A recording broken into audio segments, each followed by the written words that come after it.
Computer.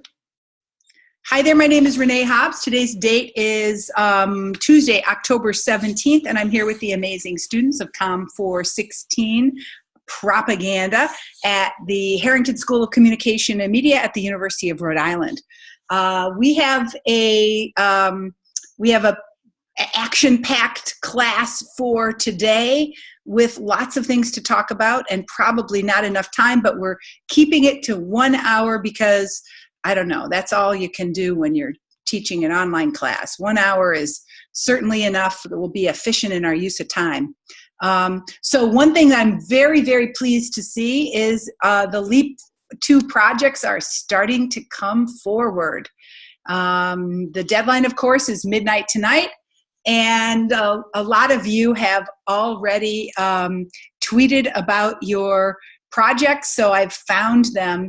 Dominic, Kristen, Kelly, Jenna, Abby, Eric, and Connor, and Aaron. I am really happy to see your work, and I suspect that lots of other work will be coming in before midnight tonight. So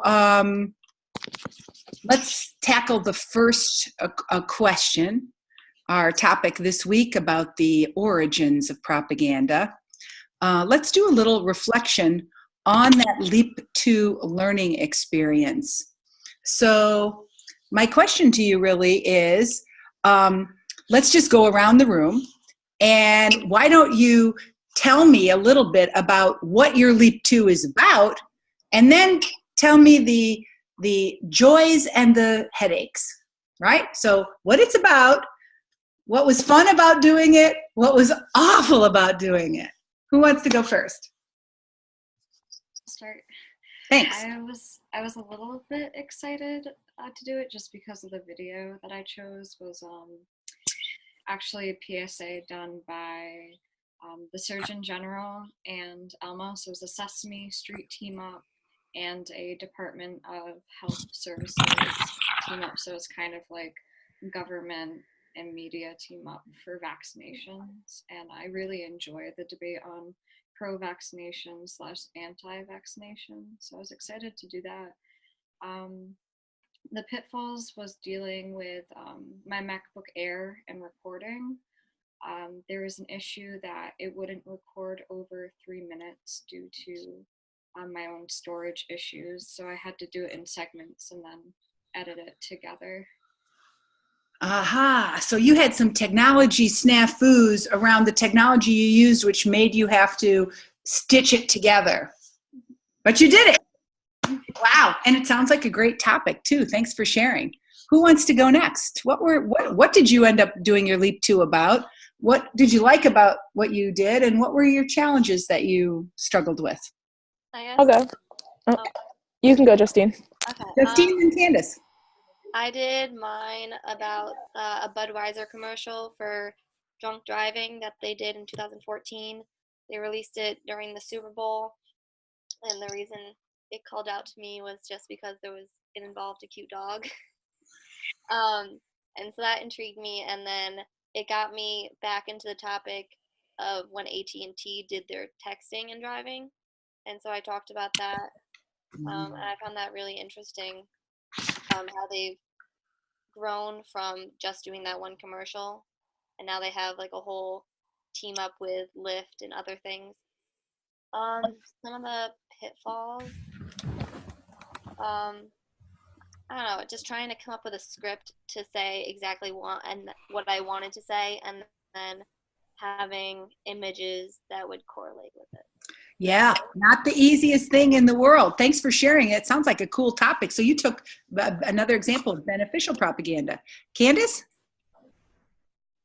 What'd you do? So what's really funny is I actually almost did that Budweiser video, and I had started doing it on that one, and then as I was going through it, I found the Born the Hard Way ad, which is also Budweiser.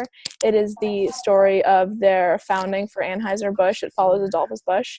And I really like this one because it came out right after President Trump released and kind of changed the immigration policy. So it sparked a lot of controversy, although they claimed that, you know, that wasn't their purpose, which it's a big company, so there's always purposes behind it.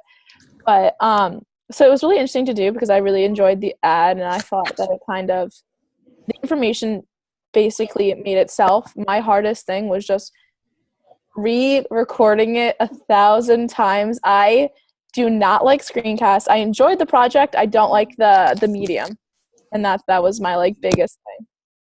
Okay, thumbs up if you were struggling with re-recording. Anybody else struggle with re-record? Look around the room here. Wow. Hold on. Keep those thumbs up. Yeah, sure. Because you're a perfectionist, because you want it to be broadcast quality, because we have expectations about how the spoken voice should sound. And because of the limitations of screencast media, you know, unless you're got a good microphone, you're going to be frustrated sometimes. So I'm so glad you tackled that particular ad, Candace, because boy, did it stimulate a lot of controversy when it came out. The idea that an immigrant could come to this country with nothing in his pocket and start the world's largest beer company, right?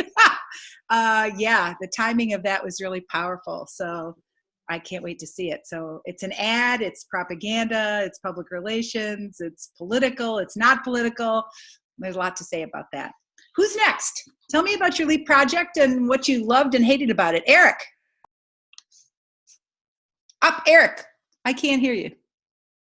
Some computer troubles, which I was going to talk about my pitfalls, but I had never done a project like this before, or a screencast. I had never made one, but I did a Simpsons ALS. Like they had like a little advertisement for ALS, and it was The Simpsons. So I used that. It was really cool. I enjoyed the medium, and I enjoyed researching it, and it was just a really cool project to me. Some of my pitfalls were I had never done a screencast before, so I wasn't used to it. And actually, right before I started, I had half my computer screen shattered this week. So I've been working with half a computer for like the last 2 weeks, and it's made all of my work take an extra long amount of time, which is why my microphone isn't working half the time. And but of course, my busiest week, so I haven't been able to get it fixed yet. Living with that, but it was a good project. I liked it a lot. Well, I did get a chance to take a look at your screencast, and I thought you made an excellent choice. That ALS Simpsons thing, it makes fun of that form of positive propaganda while it engages in propaganda. Mm-hmm. So, yeah, and it's entertainment and it's propaganda. What a great choice. So interesting to choose that. And of course, I'm a big Simpsons fan, so I think that piece of propaganda appeals to a lot of people just on the basis of, like you said, he's a celebrity, right? Mm-hmm. So, you know, when Homer Simpson approves of something, then you know it's hit the mainstream. Jenna, can you tell us about your project? Give us a little description of what you tackled, and then what did you love and hate about this assignment? Yeah, so I chose a freestyle rap that Eminem did recently. It was released on the BET Awards, and he pretty much did this freestyle slamming Trump. I had seen it on Twitter one morning when I woke up, and that's when I decided that I was going to use it for this project.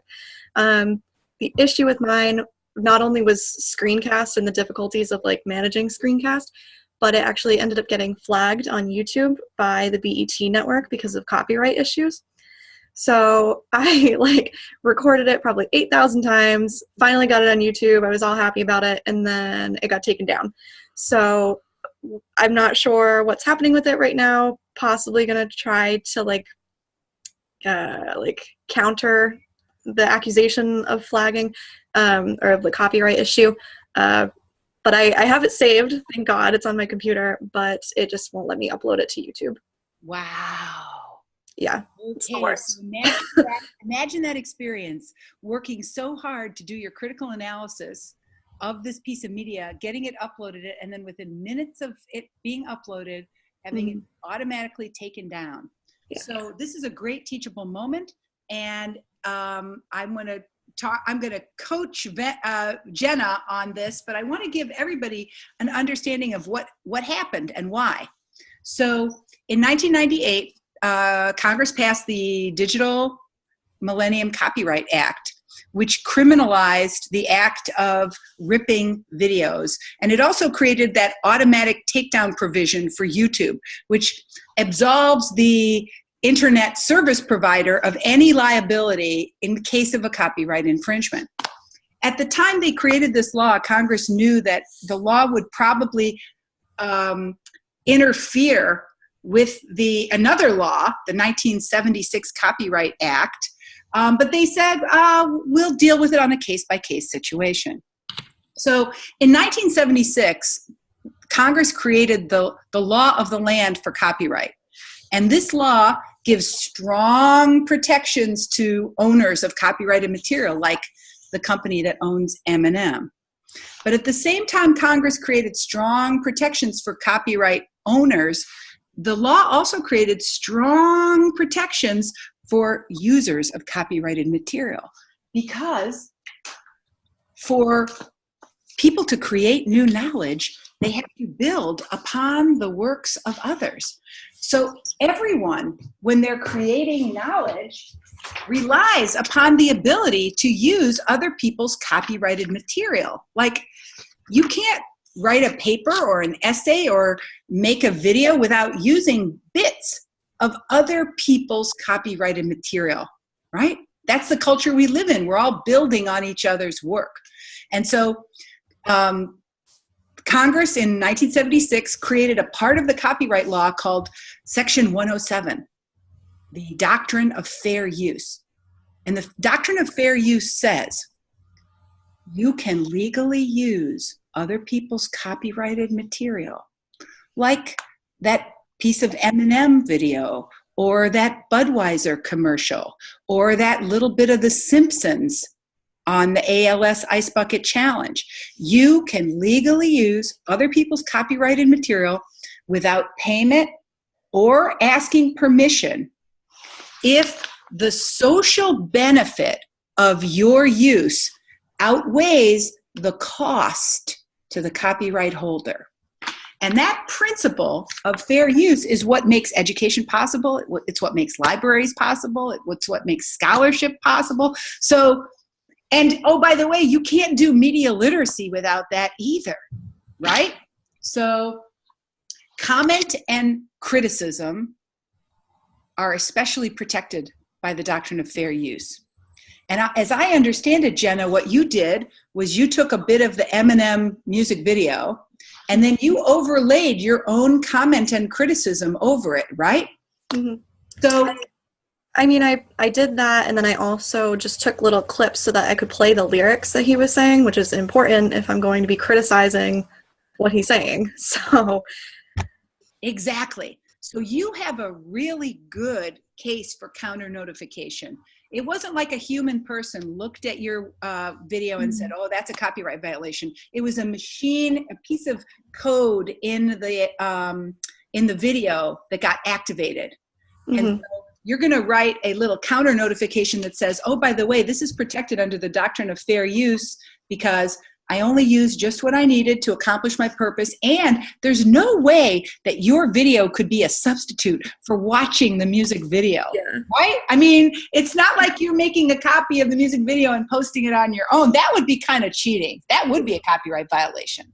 You just rebroadcast all of Eminem's music video, that'd be good. But you actually disrupt the video by adding your own ideas and commentary, which makes it super obvious. And so I'm pretty confident that after you file the counter notification, there'll be a 48-hour period of time and then it'll pop right up. Okay. I can't tell you how many times I've done that in my career, lots and lots of times, but I'll definitely support you on that. And it's possible that it will happen to others of you, which is why I'm kind of bringing it up. It's a really interesting phenomenon, isn't it, right? That copying other people's content is needed in order for us to do critical analysis of propaganda, right? So I'm kind of, I hate to say it, Jenna, I was kind of happy when I got your email. I know you were freaked out. Yeah, to say the least. But I was kind of happy because I thought, well, this is a really good teaching opportunity about how the conditions under which remix cultural production is protected. So happy to hear about that. glad I could provide that for you. Now, Wendy, tell us about your Leap 2 and what you did and what you're proud of about it and what your challenges were. My Leap 2 is about a website called I chose it called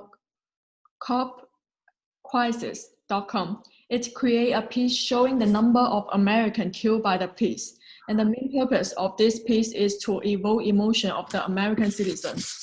And I chose this topic and this website is because I noticed the relationship between American police and public. And recently, lots of people talk about it and television talk about it, so it takes my attention. So I chose this topic. The painful thing is it's technology. It's learning a new thing is not easy. But I'm glad I've done it because by using the app, I feel like I can be a YouTuber or something. Yay! Yes, isn't it an exciting feeling? So it was stressful to learn to do it, but now you realize you could be a YouTuber. Yeah. Whew. So glad you had that experience. Can't wait to see these. Okay, so who have I not heard from about these projects? Kristen, did I hear about your project? Not yet. Okay, Nope. Tell me about it. So I chose a video created by Merck on the HPV vaccination that's directed towards parents and sort of it shows a young man and a young woman and they sort of backtrack over time. They get younger and it's basically they use scare tactics to kind of scare parents into vaccinating their children, otherwise it could develop into cancer. Like it starts off with this woman announcing that she has cervical cancer. So it was interesting because, it's a big debate. I teach at a high school right now, so it's a big debate within my own environment. So it was cool to kind of take a look at it from both perspectives. I had a really hard time, I think, choosing propaganda on the website. I had a hard time because there were so many good options. And then from there, I think my struggle was that I found myself being a little bit too critical at times. So I had to kind of take a step back and analyze it based on, things that we've been reading about versus my own personal opinions. Got it. So that really issue of getting a balanced argument versus just ranting was the tension you wrestled with. Yeah. Anybody else experience that tension between just wanting to talk about your opinion versus wanting to get a balanced evidence argument in there? That's an important tension to wrestle with. So Saeed and I are going to be reading these and grading them, and we're looking forward to it. And we are immediately going to set you on a Leap 3, which is going to be even more fun than your Leap 2. So let me share my screen. Is there anybody else I haven't heard from about your Leap 2? Okay, so I think my screen is sharing. And I wanted to talk a little bit about something you guys did for me for last week that was kind of interesting and so problematic. You remember that I shared with you, we watched and talked about this Dutch propaganda about putting people in boxes. You remember this, I'm sure. I'll just play the first 15 seconds. It's easy to put people in boxes. There's us, and there's them. Right. Of course you remember that, right? And I asked you to make a comment in the comment thread in the YouTube box, like who could possibly be opposed to this? Because we saw that on the propaganda analysis website, 61% of folks thought it was beneficial, but 11% thought it was harmful. And I invited you to imagine under what conditions might someone think this is really harmful propaganda. And you guys did make a good stab at it, but many of you wrote, wow, it's really hard to think about why someone might see this as propaganda. And and that is fascinating. And I've been thinking a lot about how, because good propaganda activates emotional response, it can actually make it hard to get the critical distance that that you need to analyze media. And so one way around that problem, because you're going to be analyzing propaganda this whole semester and you're going to run into that problem again. How do I get critical distance from propaganda that naturally inspires me to react emotionally, right? And how do I learn to recognize how it might be understood differently by different people, given that I'm situated here in my own body with my own point of view and my own feelings? How do I do it? One way out of that problem is to ask, what is omitted? It's perhaps the most elusive question of the media literacy critical questions. What is omitted? So when I watch that All That I Share video, I activate the question, what is omitted? And I naturally wonder, why is this promoted, but being promoted by the Danish public television broadcaster? I would guess that Danish public television, like public television around the world, is being buffeted by competition from Disney, from Fox, from Warner Brothers, from NBC Universal, from the 500 channel universe that's out there, right?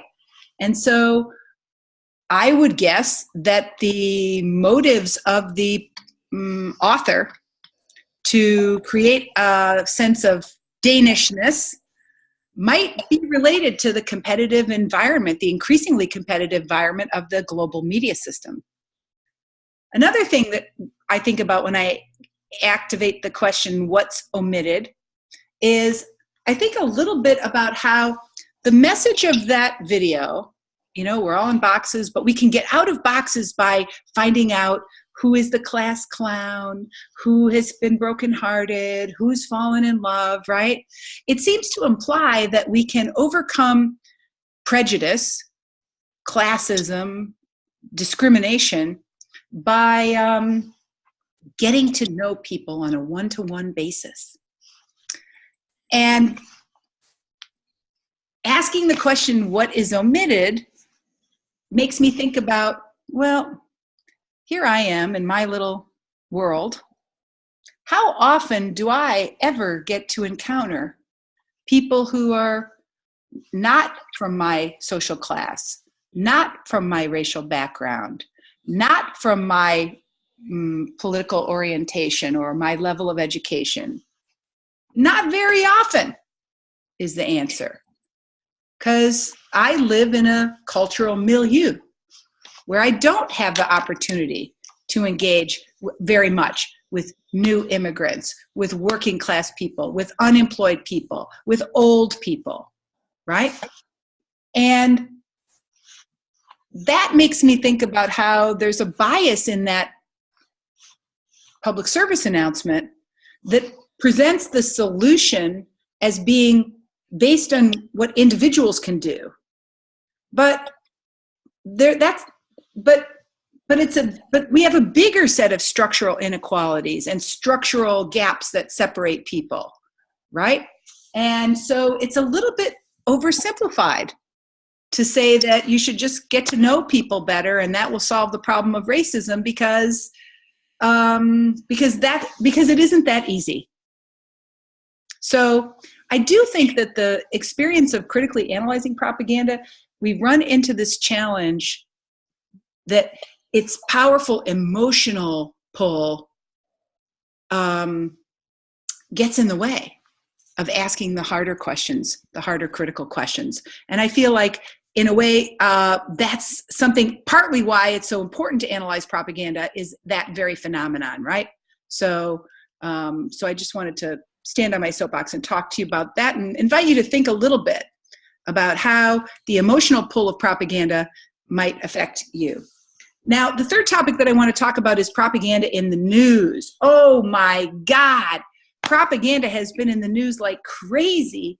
And I wonder, give me a thumbs up. Have you heard about the Dove accused of racism issue with the social media critique and the fashion model speaking out? Give me a thumbs up if you've heard about that. Okay, so some fingers are up, but not everybody. So who would like to explain this controversy? What's going on with Dove and social media? Justine. I mean, for one of my PR courses, we have to do every week a good, a bad, and an ugly of a social media post. And so last week, that's what I did my ugly on. And it's basically, they released to their Twitter and their Facebook, it's a GIF of a white woman taking her shirt off, that's her skin tone, and it changes to a black woman who then takes off her black shirt to like show another race kind of thing. And so it was received a lot of criticism because it was showing like she's taking off her clothes, like she's dirty in a way. People were seeing it, even though Dove was just trying to say they're good for any kind of skin type or skin color. And so now the black model that is speaking out, saying that she didn't feel like she was being portrayed in a wrong way almost. And so now there's people, like there was a trending hashtag for people not to use Dove, and it was getting kind of out of control. Aha! Great details. Who's got something to add about this case, and why is it a example of propaganda? Jenna. So this was actually a piece that I considered doing my project on, and I think in a way it probably would have been better because it wouldn't have gotten copyrighted. But from what I understand of the video is pretty much exactly what Justine was saying. It made it seem like Dove was implying that a woman is dirty if she has black skin, so they should use her soap to become like a white woman, to become better. And that wasn't the case. And when I saw it in the news, I thought it was really strange because Dove has other ads and other campaigns about like being you and like being beautiful in your own skin and blah, blah, blah. So I thought it was really strange. But it's definitely a piece of propaganda that evokes emotions because of the use of the images. Because if the image wasn't there, then their message would have been a whole lot clearer. Very interesting observation. You know, the thing that got the controversy wasn't the 30-second ad, right? Which is quite clearly a very traditional kind of Dove beauty ad. It was the GIF, right? It was the little loop. And the little loop got interpreted with a racist interpretation, right? After all, it's only like, 5 seconds long, right? And the racist interpretation of the GIF is what dominated the social media discourse. And it made me wonder whose interests are served by providing that interpretation and getting that interpretation to spread widely. And how much we learned from Ryan Holiday that anger makes something go viral, right? So for sure, I was looking at that controversy thinking, wow, Ryan Holiday would have a great analysis of this, because the positive, warm, and fuzzy message that the actress said, look, I made this, I participated in this commercial because this commercial showed we're all the same. That was what the intended meaning was. But somebody interpreted this as racist, and their interpretation dominated, right? Dove's message wasn't about racism, but somebody's message was to interpret that GIF as racist, and that became the dominant meaning. And the speed at which that became viral, forced Dove to offer an apology, and that made the actress angry because she was like, Dove shouldn't have apologized. Dove didn't do anything wrong, right? So this is it gets us right into the weeds about the nature of interpretation and the virality issues that we talked about earlier this semester. There was another interesting thing that happened in the news, of course, propaganda in entertainment. Give me a thumbs up if you saw American Sniper when it came out. Did anybody see American Sniper when it came out? You're not the target audience for this, but I'll show you the first, ooh, darn, what happened there? I'll show you the first 15 seconds of it. Film came out a few years ago. We'll just take a look at it a little bit.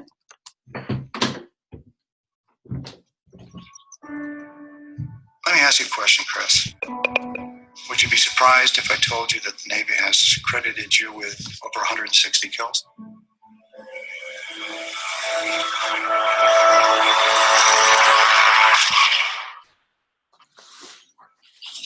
Do you ever think that you might have seen things, done some things over there that you wish you hadn't?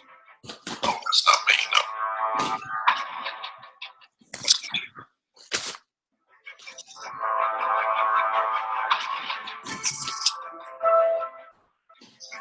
I don't tell you enough. I'm so proud of you. Okay, so it's a trailer. The movie is fascinating and important. Recently, we saw this really interesting article. I tweeted about it, and some other people did as well. Oops, what happened to it? Where did it go? It's a reporter who went back. It's a reporter who went back and looked at how the military intelligence agencies have influenced over 1,800 movies and TV shows. And so under the Freedom of Information Act, information was released about the way in which that the Pentagon and the military intelligence agencies have been manipulating the scripts of Hollywood movies. It's a review of 4,000 pages of documents from the Pentagon and the CIA, and it really shows in great detail how many of the popular stories, right, including Oprah, right, Jay Leno, and Cupcake Wars have been influenced by the military, right? And it gives some really powerful examples of this form of political censorship. It blew my mind. Let's just put it that way. So that was a really fascinating piece of news that crossed my event horizon. And then there's one more I want to talk about. And this was in today's New York Times. Really quite, quite shocking, I think, and interesting and shocking. Maybe it was yesterday's New York Times. Hold on here. Really interesting story. We've just had the re-election of President Xi Jinping of China, right? And so in yesterday's New York Times was a really interesting story about propaganda in education. And this story is about the idea that as China is becoming more of a world power, China is concerned that the children are not growing up patriotic enough. And so they're creating this new kind of school. It's called a Red Army school. And these kids are kind of trained to, trained to love the Communist Party's ideals about China. And it shows essentially kind of the way through exercise and song and story that children are led to feel strong feelings of nationalist pride for their country. And I found the story really fascinating, in part because the story also reports a little bit on the backlash. Some parents are not crazy about this idea. So for instance, in one school, children are forced to take a class in Chinese medicine, right? And some of the parents are like, whoa, they're learning about modern science in the morning, and then they learn about Chinese medicine in the afternoon. And, this could be a little bit confusing, right? So I feel like it's a really interesting story about how education is a place of propaganda, and not just in China, but here in the United States as well. One way for us to see it really clearly, of course, is in history education, and that's a little bit of what this article focuses on. So I'd like to invite you to take a look at how you see propaganda in the news, right? So keep an eye out for it, and we'll talk a little bit more about it next week. Okay, so hold on. I've got the whole team here, and I'm going to just move. I'm just going to move to a little more comfortable spot. Hi, Jim. Sorry to be crawling around you here. Okay. That's the problem, working at home. I'm telling you. Damn, these family members. What are you going to do? All right. So now, of course, I'm really looking forward to doing a little bit of discussion about Edward Bernays and propaganda. I was really pleased to see that many of you completed the Padlet wall activity, and you came up with some really beautiful designs. So that was quite a pleasure to take a look at some of the great work that you have done here. Kelly, your really beautiful Padlet. There's a lot of really nice work here, and I do invite you to take a look at that. I also want to make sure that you're comfortable with the key concepts here. So I thought we could break up into small groups and just have a little bit of conversation to make sure you're comfortable with some of these ideas. Can you define some of these key concepts and ideas?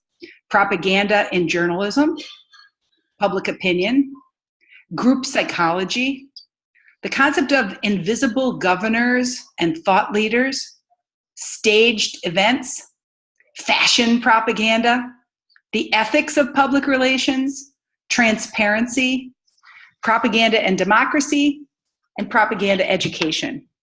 And I also wonder, can you recall these key stories from your reading? Torches of Freedom, Bacon and Eggs for Breakfast, Bringing Velvet Back, and The Music Room. So we're going to break up into groups of 2. I'm going to invite you to take a look at that list and see if you can talk through 1 or 2 of those ideas with your partner. Give me a thumbs up if you know what we're going to be doing. Okay, looks like you're ready for everything. I love this team. You guys are so good at this. Okay, breakout rooms, here we come. I'm going to break you up into a couple of rooms. The rooms are opening now. We're just going to take about 5 minutes to talk through some of those concepts. So have fun. I hate to interrupt, but I actually do have to leave for work. Okay, thanks for letting me know. No but I'll send you an email later about the whole copyright thing. Cool. Thank you very much. I'll walk you through it, Jenna. See you. Thank you. See you. Bye. Have a good one.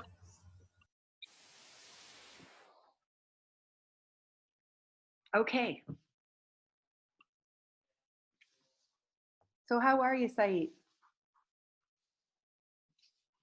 Oh, I can't hear you. I can't hear you. Oh, yeah, there you are. I can hear you. I am fine, thank you. How about you? I'm doing okay. Fine. I'm doing okay. I thought maybe what we could do is we can after. I think let me just take a look at my calendar. Can we talk? Actually, our schedule is about your time is, I think it's the 6th. Yeah, but it's so late your time. I think that's nuts. No, it's not a problem. Up to you. Okay, immediately after so 6 o'clock, not 7. 6 even okay. Is going to be too late. But the steering committee meeting will start at 5, and then okay, I'll come back. It's better me. Okay, it's better for me. Okay, it's better for you. You get a chance to rest. Cool. So we can, I think, work on the grading for Leap 2 and the other thing that other crazy email, right? Okay. And then also an invoice for Create to Learn because I need to pay for that work, right? So that would be great. Okay. And actually, I want to show something about the Create to Learn website. Okay. Some Okay, cool. feedback So to we're that. still working on that. Okay, cool. I see Rachel is in her own room. So here, let's join her. Okay. Okay, so poor girl, you're all by yourself. Oh, that's no fun. That's all right. Okay. So, from the things on that list, what's one thing that you can talk about? I think the whole idea of transparency in the media. It doesn't always seem like to be a whole lot of transparency. A lot of the things that stuck out to me that I was drawn to or that I really liked was the idea of the invisible government, of propaganda being an arm, that would be the executive arm of this invisible government, that we basically have almost what seems like people behind the curtain that really dictate a lot of things that enter the media, or how we kind of put our consent over to the media and just allow things to be filtered for us, because there's just so much going on. If we always tried to pay attention to everything or tried to really dig into everything, we would just go insane. Right. So the invisible governors are actually people who shape our thinking because we trust them. Yeah, and it's just like passing over our trust without really knowing the ethics behind these people is crazy to me. I'm still wrapping my mind around it. Dangerous part about it, isn't it? Yeah, I'm trying to wrap my head around it still, but I found it really interesting, especially since I noticed the copyright date is 1923 or 28. Yeah. Which, just to understand, because since we studied propaganda, it's not a super old concept, but understanding that he had this idea that propaganda was going to be, or was already, this huge manifestation that it could run itself like a government is like insane to me. It's still the same. It's still the same today, even bigger. Yeah. I've always been blown away by the Torches of Freedom story. You know, this idea that the client was a tobacco company, and he wanted to be able to increase the number of smokers. I think the idea of propaganda doesn't always work. It only works when the propaganda aligns with existing cultural values and dreams and hopes and wishes. And his propaganda worked because it tapped into women's interest in visibly displaying their freedom, their liberation, and their independence. So it's almost like the skillful propagandist feels the zeitgeist of what's going on in the culture and attaches their goals, existing cultural anxieties, the existing needs of a group. And that's comforting to me, because that means that propaganda can't always work. But it also means that it's kind of like when it works really well, because it's dealing with stuff that really matters to us. Right? So that, I think, is the part of Bernays that I think his understanding of people's emotional drives and the dreams and fears that we have that, you know, sometimes are unarticulated by our culture. I think he was pretty insightful about that. Yeah. And I also think the idea of, he thought that public relations professionals and propagandists could be ethical. So that's kind of to your point about transparency, right? So he thought that about your I'm sorry. Good for democracy. So who is that dog? He's adorable. Woof, woof, woof, woof. So, okay, so we've introduced at least a few things. Let me see if I can close these breakout rooms down. Hopefully that people will come back now.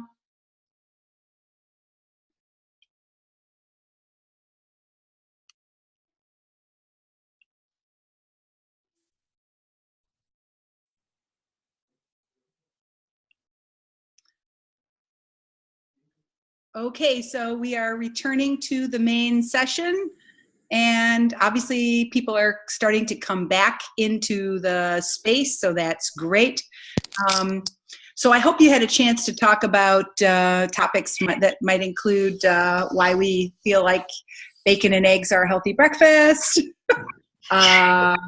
why fashion is a form of propaganda, why Bernays thinks that propaganda is essential to democracy.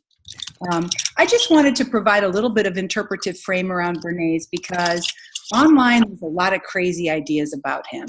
And I don't actually agree with a lot of the crazy stuff that's out there.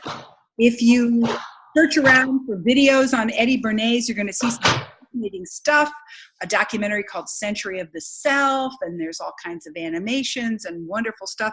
But part of the reason why we didn't look at that stuff, I didn't want to introduce Bernays to you with that stuff, is that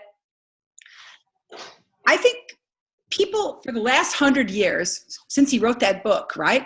For the last 100 years, people have been interpreting Bernays in different ways for their own purposes and their own motives.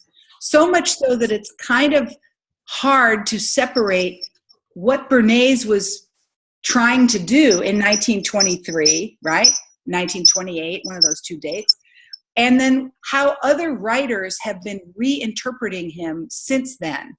So when you take a look at what's out there in the scholarly literature and on YouTube and on the internet, it's hard sometimes for people to recognize that there was Bernays in the 1920s, and then there was generations of people who came after him, reinterpreting him and offering their opinions. And you could spend a whole semester just looking at how Bernays has been interpreted for what purposes over time. But I think it's really important to not demonize Eddie Bernays. He was not a bad guy. He had a strong sense of propaganda as being, and public relations as something that could be practiced ethically. And he also doesn't want you to feel helpless, cynical, or confined or controlled by propaganda, right?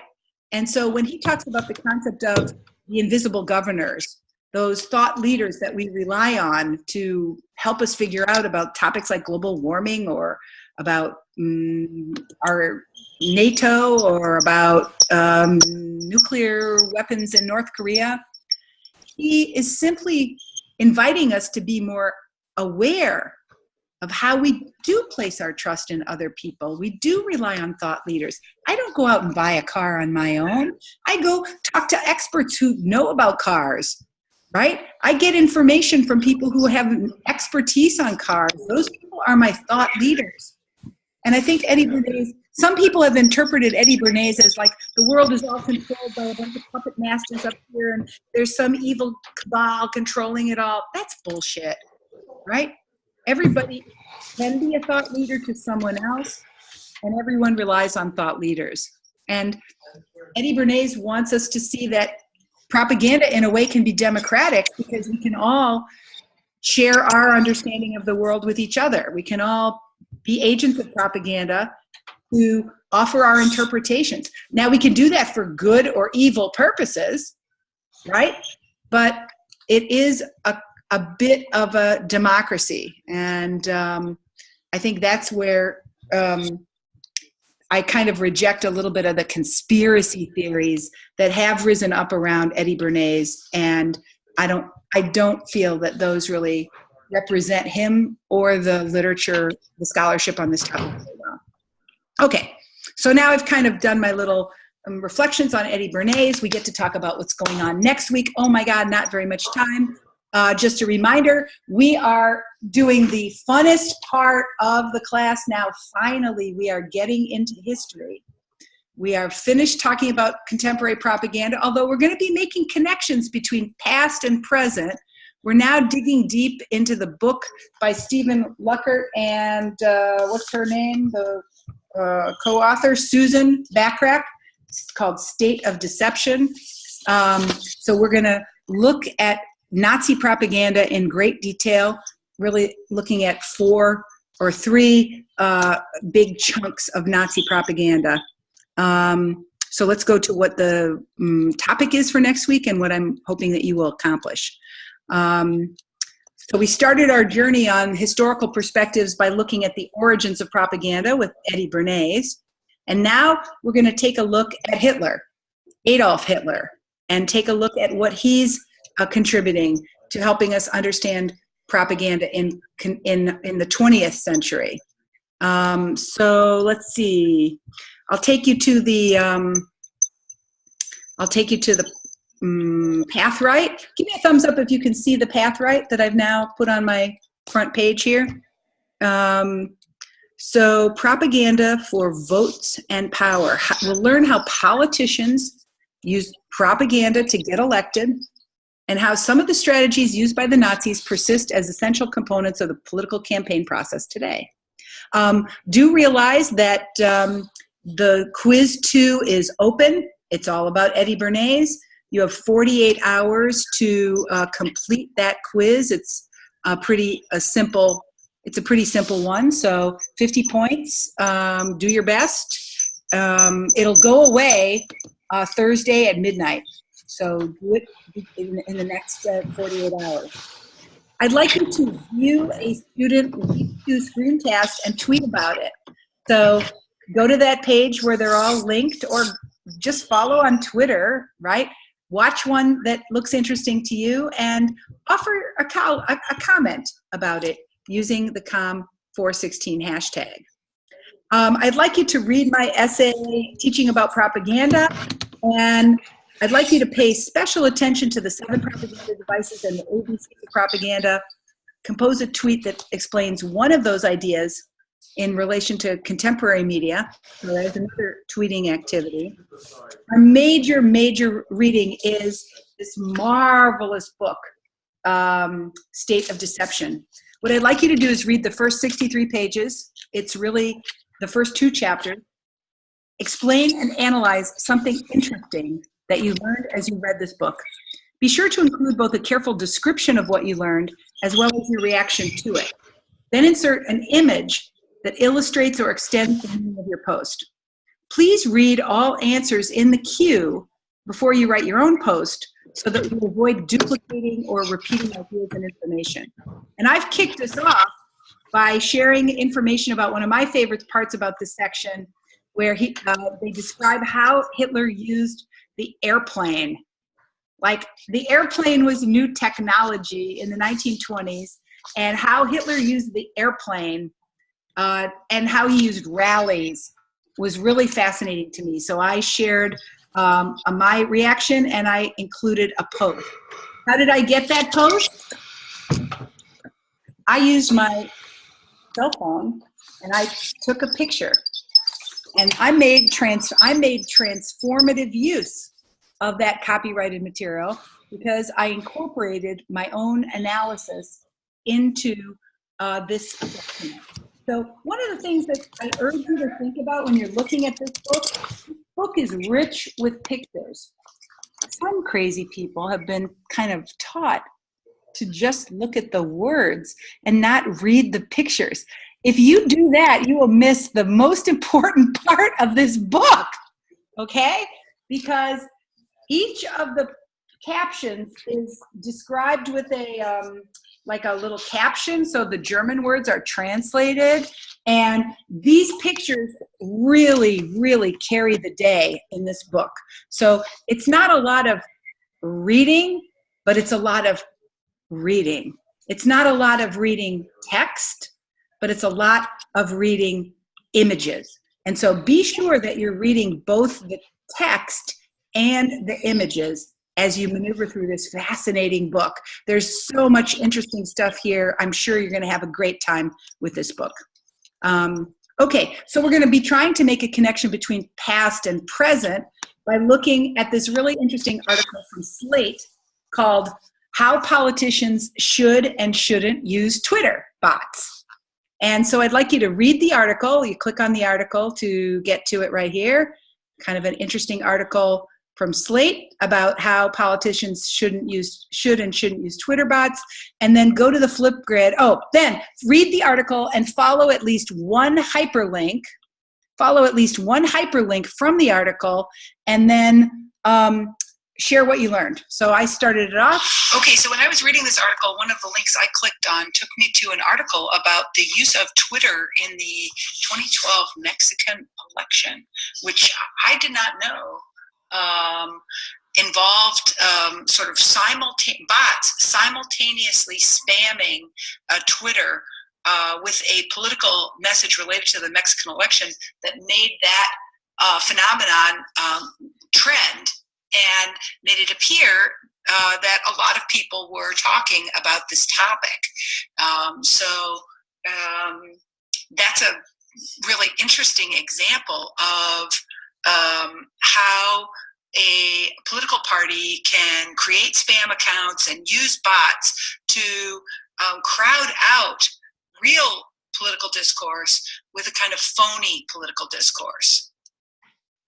Okay, so I just explained to you one of the sources that I read when I followed a link from that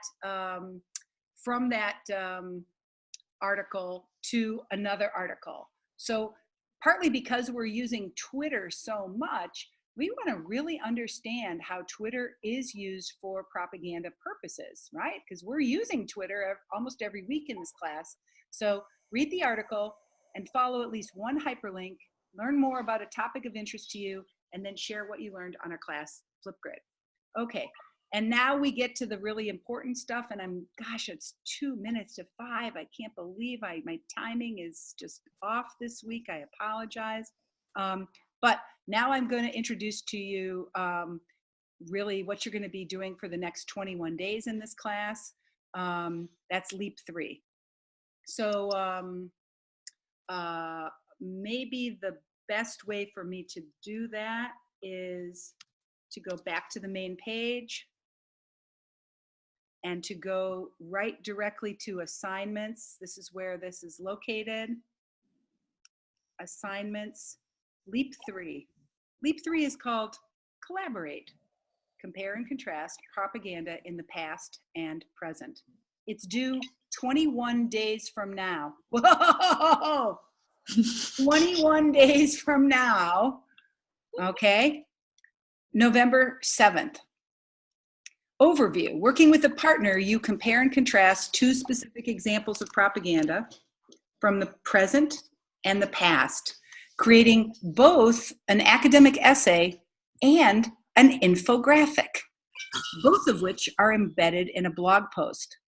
The purpose of this project is to give you the opportunity to demonstrate knowledge and critical thinking skills that you're developing in this course. So find a partner, develop a plan for collaboration.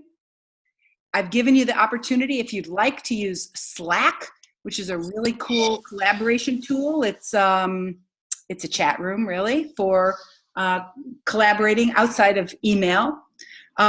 You're going to be selecting 2 artifacts to compare and contrast. Okay, 2, compare and contrast. And you might take a look at how to compose an academic essay using comparison and contrast, so you understand how to build an argument. You're going to select those 2 examples of propaganda, and that's going to be a big set of decisions. You're going to be able to gather some information from a variety of sources to understand the 2 artifacts that you've chosen. You're going to try to make some connections to the course readings and other content that we've used. You're going to organize and write this paper and submit it as a Google Doc. It should be an 8 to 12 page paper using all the codes and conventions of an academic paper, including a title page, an abstract, and an APA formatted works cited page. And then you and your partner are going to plan and create a infographic using PictoChart, right? And PictoChart is a really cool digital tool that lets you make a comparison contrast infographic. You're going to put it all together, and the criteria for evaluation is noted. I have given you some examples of some student projects that you should look at to be inspired and to get some ideas. And I think the best way, given that we're at the end of our class period, I think the best way to handle questions is for you to direct message me on Twitter. Questions about Leap 3? Direct message me on Twitter. The most important thing that you're going to need to do to get started is find a partner. And when you find a partner, you'll put you and your partner's name on this Google Doc. So Saeed and I, we are already partners, right? But you might use this space to say, I'm interested in blah, blah, blah, blah, blah, blah, blah. And then when you find your partner, you will put your names here so that we know that you're taken, so to speak, right? So my suggestion is, this is too big of a project to do in just 3 days. You should probably plan to work through these 2 practices this week. By next week, you should be selecting your examples and doing your reading and research. That would be these 3 things. Oh, can you guys even see this? I don't even think I'm sharing my screen with you. Sorry about that. I'm in my mind, I'm sharing my screen. Here's my suggested work plan for you. This week, between now and next week, engage in the process of understanding the assignment, developing a plan for collaborating, and understanding the nature of the power of collaboration and of comparison contrast. Next week, you should spend the whole week selecting your examples, gathering your information and reading, and making connections to the course readings.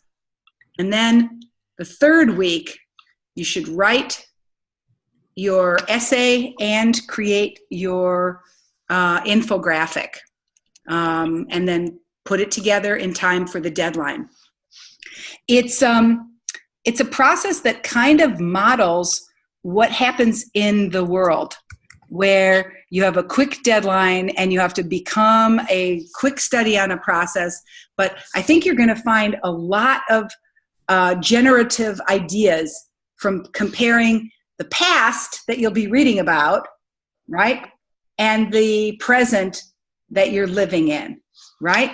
So if you have any questions, you're going to email me. Otherwise, I will look forward to seeing you guys next Tuesday, 4 p.m. for another live synchronous class. If you're watching this as a recording, go to the YouTube page and take a look at the questions that I've asked you to respond to in the comment thread. Okay? All right, so our time is up. Let's do a military style salute as we sign off.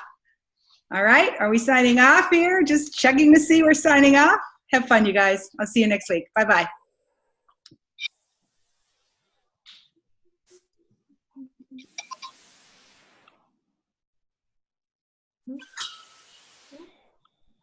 Okay, hi, Amanda. Hey, how are you?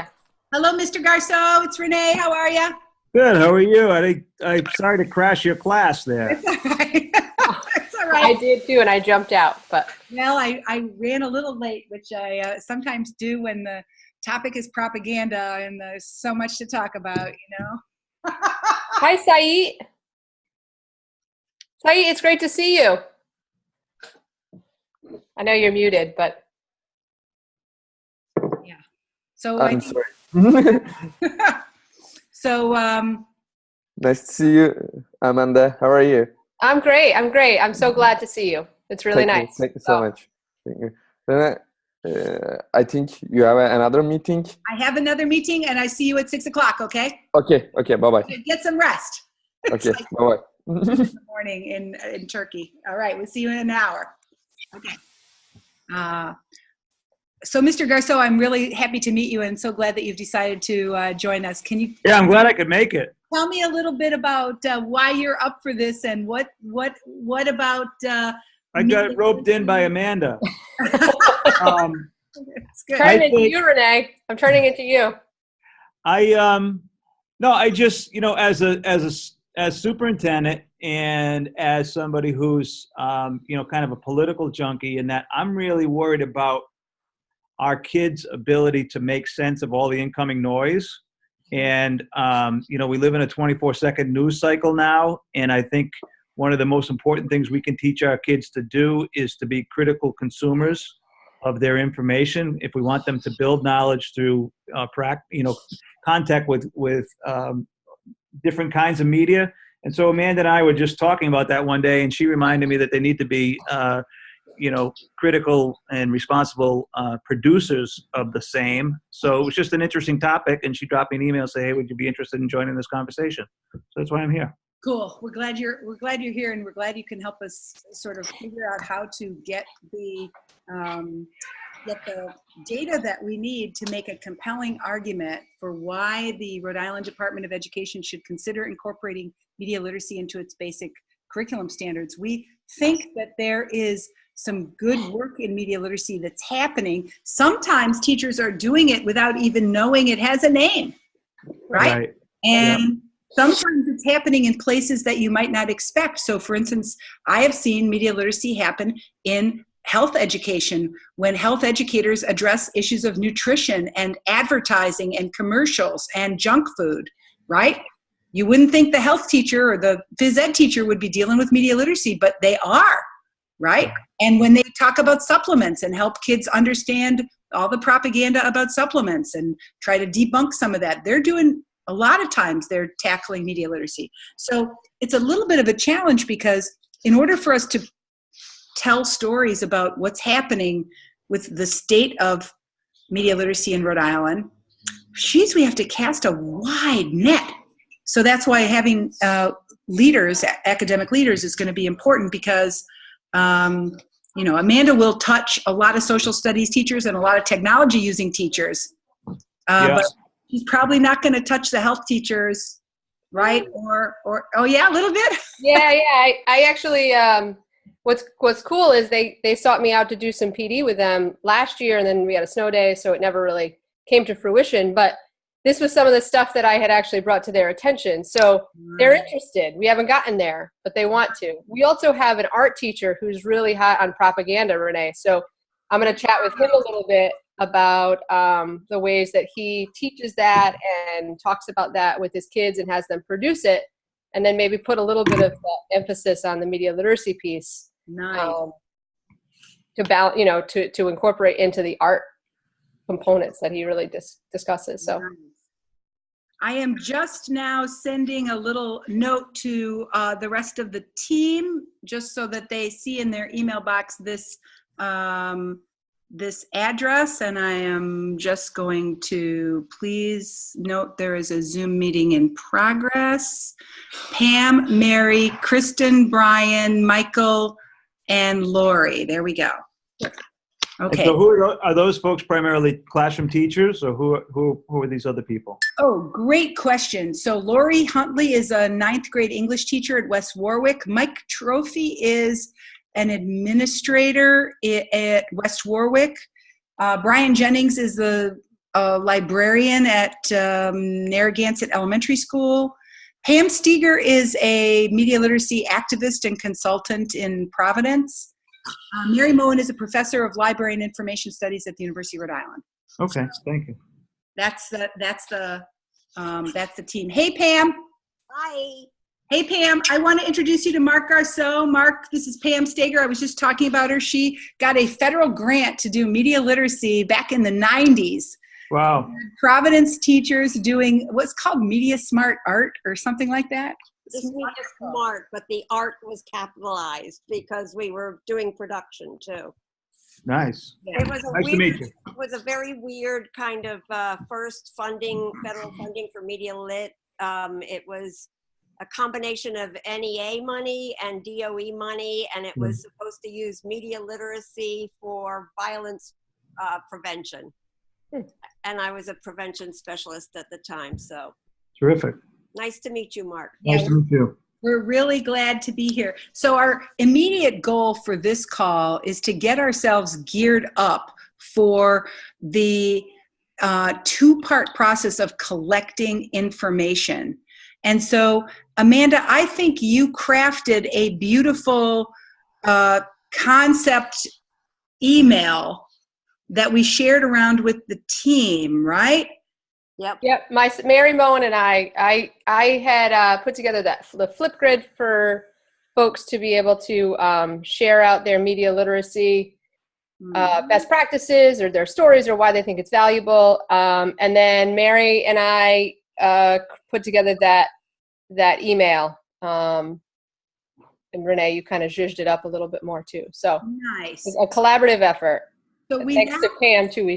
Exactly right. So we now have a good chunky paragraph or two that basically says we're charged with writing a set of recommendations to the Rhode Island Department of Education. We know that we're going to be writing that document in January. We're going to be getting some feedback on it. And we're going to be handing it to them in March, right? Between now and then, we want to be able to tell stories about whatever kind of best practices there are in this state, right? Because whatever the future is, it should build upon the wisdom and insights of the stakeholders who have already been doing this work. And we think that it's important to draw a really wide net. We're going to be looking in and out of schools. We're going to be looking K-16, right? So what's happening in colleges, what's happening in high schools, what's happening in middle schools, what's happening in elementary schools. And we've realized that people are so busy that maybe there need to be different ways for people to join this process. So I think that we imagined this two-part process. First, that we let people share with the Flipgrid, and I think this is what you were talking about, Amanda, right? Yep. That's an asynchronous way. Are you a teacher, librarian, or parent interested in media literacy? Have you been spreading media literacy concepts throughout your classroom, library, or dinner table? Like that. Share your story and what you do to incorporate media literacy into your context. What a beautiful invitation, right? So that's the asynchronous information gathering tool. And then the live video is basically what we're doing it's a Zoom call like this. And we probably should have a brainstorming session in this call about how we, because that's like less than 1 month away, right? Monday, November 6th. This is our last call, our last group meeting. Before then, what do we want that hour? What do we want to do in that time period? And how might you play a role in structuring the presentation of ideas or information as part of that webinar? And Renee, can I ask, I wasn't clear when we had our Zoom meeting last night, is that going to be a Media Ed Lab, a regular webinar that other people will be attending, or this is just for Rhode Island? Well, I think, didn't we debate that and wonder, there are pros and cons. I can't remember if it was on the regular webinar, Media Ed Lab webinar schedule, as this is the webinar for that week. It is, but it's really focused on Rhode Island. So a lot of the international people probably won't bother. Maybe they listen in, but we sure don't want to have featured a really talented Kentucky or West Virginia educator, because I think we're imagining that this webinar helps us tell our story to the Rhode Island Department of Education. And you know how people are in this state, right? Yeah. Just because it can be done in California, you know, doesn't mean it can be done here. Right? Well, so to that end, like I've been spreading the word to all of my contacts at RIC and PC and Sophia Academy and Moses Brown and Gordon School and Wheeler School and School One and some high schools in the Providence system. You know, do we want the private school people like Gordon School? Mm-hmm. They have media literacy across the curriculum already. Yeah. Yeah. I just found that out this weekend. But I think, Pam, like, because I was at Moses Brown on Friday, they're, I think having their voice, even though they've already done it and it's entrenched in what they do on a daily basis, that voice is going to be great for those that maybe are like, am I actually doing this? Is this something that is appearing in my classroom? Or what are some tips that I can use to bring in and incorporate into my classroom? So I think those voices are so powerful. Yeah. So of the folks that you met at the conference, is there anybody whom you might want to specially invite to showcase their cool storytelling? Me? Yeah, Jonathan Gold. He's who I've been working with. He's the one that I traveled with to the Newseum Institute in the summer. And he organized this conference on Friday, which was Discerning Truth in the Post-Fact Era. So he would be able to do the outreach to the folks that are in Rhode Island that he connected with in order to advertise for that conference. So I already gave him a little bit of a taste of what we're looking to do. And I told him I was going to send him like the detailed information. Beautiful. Beautiful. I just want to share, I also shared, I shared what we're looking to do with, I'm going to share it, Renee, I wanted to get your thoughts. I was going to share it with the Fuse folks, the people at Highlander. Their network is huge. So share that with them. And then our former superintendent, who's now Dr. Garceau, the executive director of the superintendents in Rhode Island, Tom DePaula. Yep. Yeah, I shared it with him as well. He got right back to me and said he's going to post it in their newsletter. So the newsletter. So you'll see that. Nice. So superintendents across the board should be getting that.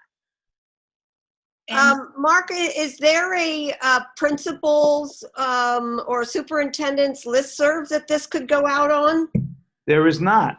I had just asked about that because I'm coming from Massachusetts and we had a pretty robust one. And but Tom DePaula has access to all the superintendent's email contacts. If asked, I'm sure he would be happy enough to pass it on. Okay. Dr. Garceau, I wonder if Steve Marone, since his involvement with the Principals Network, you think he would be? Yeah, he would be a good contact to get it out to other admin. Okay. But in terms of supers, probably Tom would be the best bet. Okay.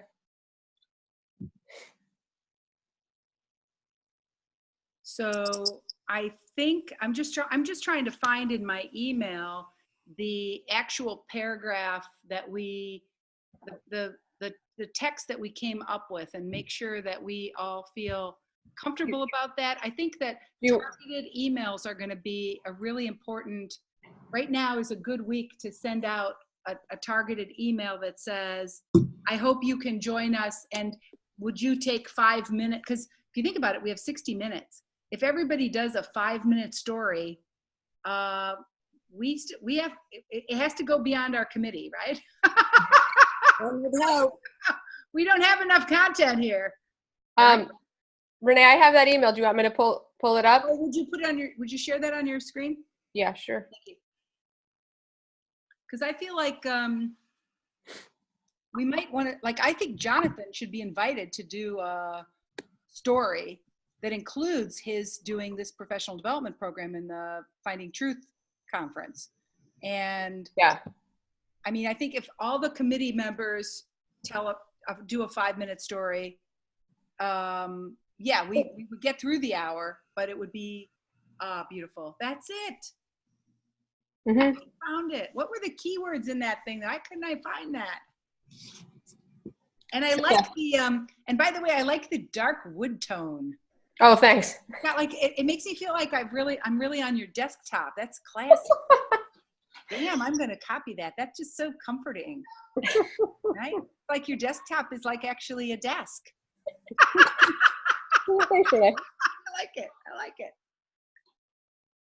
So Renee, the other thing we could do is if we could try and get our committee to all at least do the 1-minute flip grids, then we could, kind of jump to that and just show them and other people, hopefully by then, as either people who can't make it or just for a 1-minute little synopsis of something. Good point. Sure. So are you saying that part of the webinar could be the screening of the flip grids? Yeah. And then commenting around it? Yeah. Love that idea. Love that idea. So we might also want to have a resource sharing time. Mm-hmm. Yep. And if we're really trying to focus on our effort to get this integrated into the curriculum, then maybe we should have somebody prepared to talk about the states that have already done that. Mm-hmm. And how they did it, or what it looks like, or something. Okay. I think we could get Erin to give us a 5-minute overview of that from Massachusetts. That would be great. Literacy Now National Group. So in a way, Pam, I hear you making an outline of the webinar, right? Yeah, okay. So I hear you doing that, right? And maybe even it You hear this pencil scratching away, do you? I have. But is this text that's on the screen right now, is that what's framing the conversation of the webinar? Or would part of the webinar be like naming the problem and building the academic vocabulary to even discuss it? Like you said at the outset, do people even know what we mean by what? Because I'm not sure I do. Do we know what we mean by media literate? Yeah, I think that's important. I do too. Before we jump into everything else. So something about definitions has to be starting it, and a little bit about the why question, right? Yeah, and so when we say this, here's what we mean, and here's our problem of practice, but here are some of the promising best practices or partial solutions, right? Yep. Yeah. Yep. So what is it? Why is it important? And what are teachers and what are educators and parents and librarians doing in Rhode Island? And then it could be, and then what happens after that? So there's that's because ultimately what happens after that is you're going to submit a proposal to RIDE. So the last 5 to 7 minutes probably ought to be next steps and how do you stay engaged in this conversation. Yep. What's so really interestingly complicated about this, Mark, is that we can't really be very prescriptive. For instance, the simple debate about should media literacy be a separate standalone course or should it be integrated in the subjects? Well, that's going to depend on the resources in the school district and the talent and the time and structures. So we're certainly not going to be in a position to make recommendations at a real granular level about how to go forward, but we might be able to suggest examples of how people have moved forward in their contexts, right? So maybe the advice comes by means of, here's how it was done in Narragansett Elementary School, right? Here's how it was done in Westerly High School. Here's how it was done in, Jen Robinson's school library. Right? So that's an approach, but another might be that we just stipulate that, like, if my staff is going to get sick of hearing me say it, we're all teachers of literacy. We're all teachers of media literacy as well. And it's another form of literacy, and we might be able to sell it that way because I'm sure people hear that all over the state as well. True. That's what I said when the superintendent in Providence said, I don't know that we can give you much time for this because we're really focusing on literacy at the elementary level. And I said, well, aren't we lucky? That's our last name. We're in the same family. So let's all get at the table. Nice. So Renee, can I ask a question? When we meet with RIDE, that's in February? Is that the plan? Like we should have kind of everything hashed out by February? Well, I mean, we have to craft the timetable ourselves as a committee. Right. In my mind, and this was really based on Mike Trophy's suggestion, right? We probably need to have something to share with RIDE by March. Okay. It's going to be actionable if there's going to be any movement, and certainly getting into dialogue with them by March is desirable. Right now, we go in, we have our own individual stories to tell, but we don't have a group story to tell, right? Right. So in a way, the flip grid and the webinar are helping with us to tell our story, right, to ride. So I was thinking maybe January and February, we figure out what's the form that takes, and who are we going to want to gather to have a meeting with, right? And what do we want to hand them? Okay. Right? So, so that was my thinking, that might take January, February, and then we might actually do it in March. Mm-hmm. Renee, were the previous states who have already integrated into their curriculum, do they have wildly different models of doing that? I really haven't looked at much except a bit of Washington's. Yeah, so let's take Massachusetts, because Mark was in Massachusetts. So in the 90s, media literacy was present in the English language arts standards for Massachusetts, and they got there because a group of activist teachers got themselves appointed to those standards writings board. So media literacy has been in the Massachusetts English language arts standards for almost 20 years, right? Then when computer science and technology studies decided they needed their own standards, they kind of connected to the media literacy people and the librarians. And so now the digital literacy standards that include computer science, library and information studies, and media literacy all together in those standards documents. So typically the role of the state is really it's a leadership role. Standards writing is a practice, right, that states can offer. Have states done anything more innovative than that? No. Okay. But there's even a connection to the Common Core state standards in the instructional practices around those, right?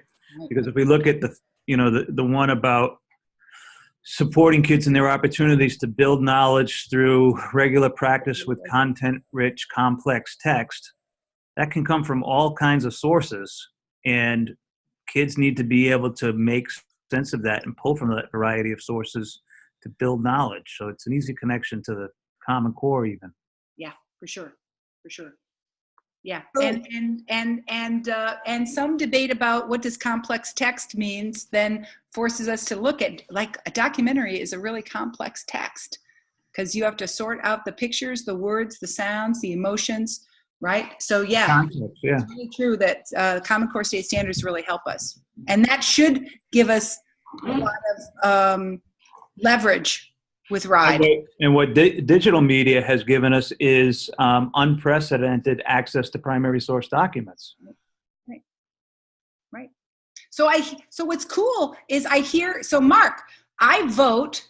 So notice how he's doing it. He's making the why connection right away. Mm. So I think when we do this outline, Pam, we got to start with Mark on the why, right?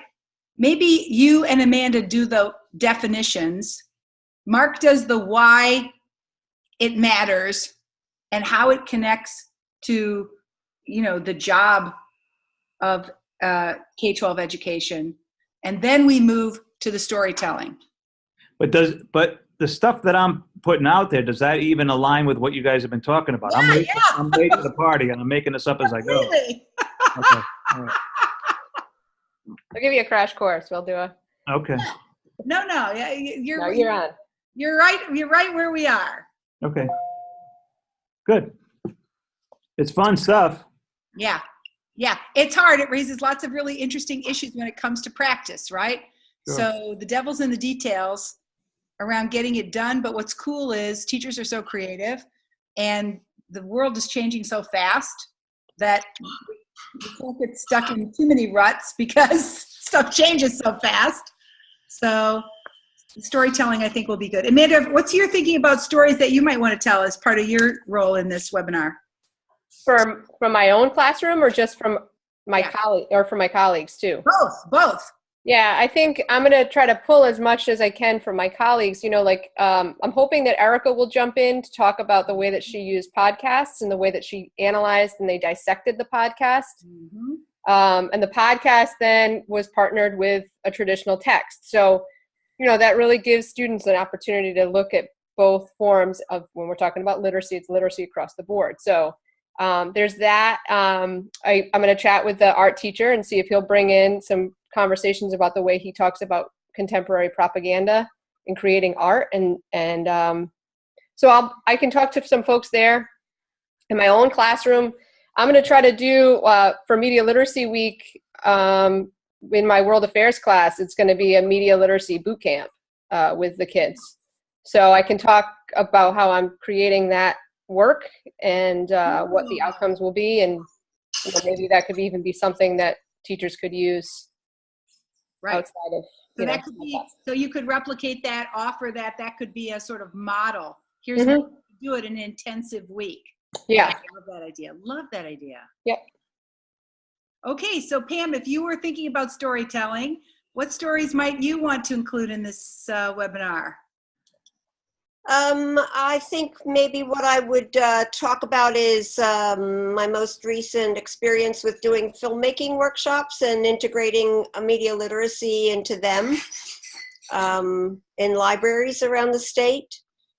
I was sitting here wondering when Amanda was talking, would it be good to at least have some kids tell stories, like even on the Flipgrid, about, you know, an assignment they've done or some way that it made things make sense to them, or being a visual learner and how, you know, this is their territory. I was wondering if Frank might be able to have some of his students do it as well. If Brian Jennings could get his little fourth grade. Wouldn't that be great? That would just rip people's hearts out. Yeah. I like that idea. I think one misconception, at least for some of the people that I work with, one misconception is like they have to know how to do video production.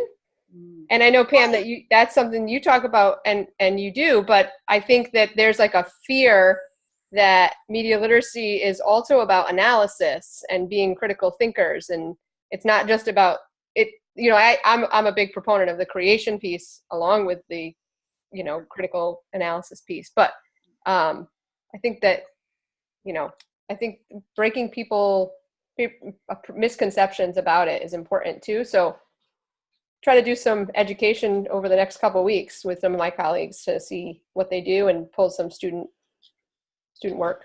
And you know what, Renee, then in the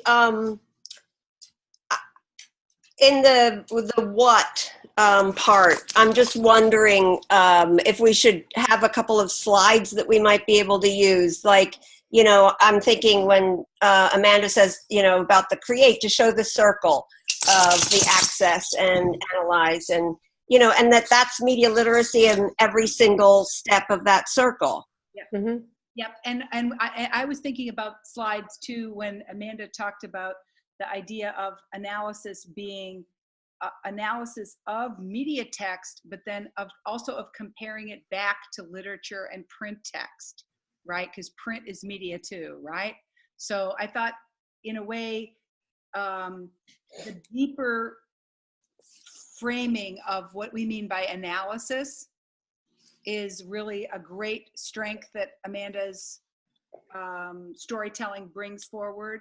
And I think it could be underlined, you know, like while you're hearing the story, maybe there's, or at points a slide comes up and kind of see these are the key practices or the key words or the key ideas here. Because it's much less intimidating to realize, oh, actually, you know, you're comparing two print texts to each other. That's media literacy. Right? You're engaging in looking at text from different time periods. That's also going to capture some media literacy competencies. You're looking at a photograph and a piece of fiction, you know, a news photograph and a piece of fiction. So that's practices that teachers often do without realizing that those practices are building analysis skills. So that's a paradigm shift too that might be worth talking about, is where we used to learn what we knew about the Civil War from a textbook written by a guy in a cubicle working in Texas, and that was the source of our knowledge. We now recognize that we learn all kinds of different ways, asynchronous, from PBS to CNN to that textbook to primary source documents, all kinds of documents. And it's the extent to which we can pull on reliable sources and build our own truths and understandings that really makes for knowledge, rather than just cursory understandings or cursory resuscitation of facts. Right, right. And so then that also brings about the idea of different assessment tools for media literacy, because simply remembering content isn't demonstrating media literacy competencies. Yeah, that's cool. I like that idea. I think that's a good, I think it's nice to shape it as a paradigm shift, and that gets at the why, but then it also kind of comes back to then, okay, so then what you do in the classroom is going to be different. And are you going to be sharing anything, Renee, about the propaganda and mind over media? So I feel like the best spot for me for this topic is around the Summer Institute and the teacher education piece, right? So yes, we make curriculum for media literacy, right? And maybe if part of the thing is resources, right? We create curriculum resources to help teachers do media literacy well. But more important is, we gather teachers together for lifelong learning, right? Where everyone learns from everyone. So I think I'll sing the media literacy Summer Institute song for my 5 minutes, and then I'll let Mary Moen talk about the role of the school library media specialist as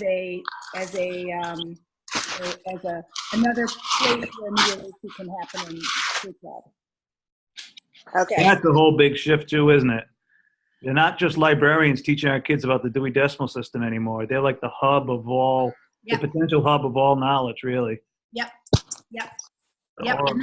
And they can get teachers off the reliance on the textbook real quick, but they have to be good at partnering, and they have to be outward facing, and they have to be flexible, and they have to have time to do that, right? But they can help teachers move into that more multimodal world.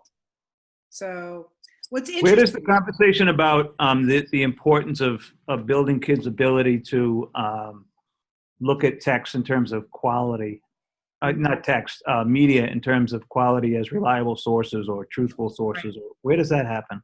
Right. Does that happen in this hour? Are talking about credibility and trust?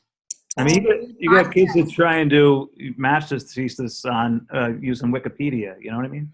Yeah. I think it's a very complicated topic, the issue of how do you decide what to believe. So I think we nod to it. Maybe Jonathan tackles it, right, Amanda? Yeah, I'll see what he can do. I'll touch base with him. He's got. What about Frank? Is Frank doing any work in that area? No. But Jonathan is. Okay. Jonathan Gold can do the how do you decide what to believe, right? Yeah. Okay, so I feel like what's interesting is we kind of have a little bit of an outline for what the webinar is going to look like, and that actually may inspire us around the document or the approach we use in communicating with RIDE, or at least gives us a chance to try out those ideas. So regardless of who shows up at the webinar, we'll have a conversation that will then help us generate some way of talking about this to RIDE. I wonder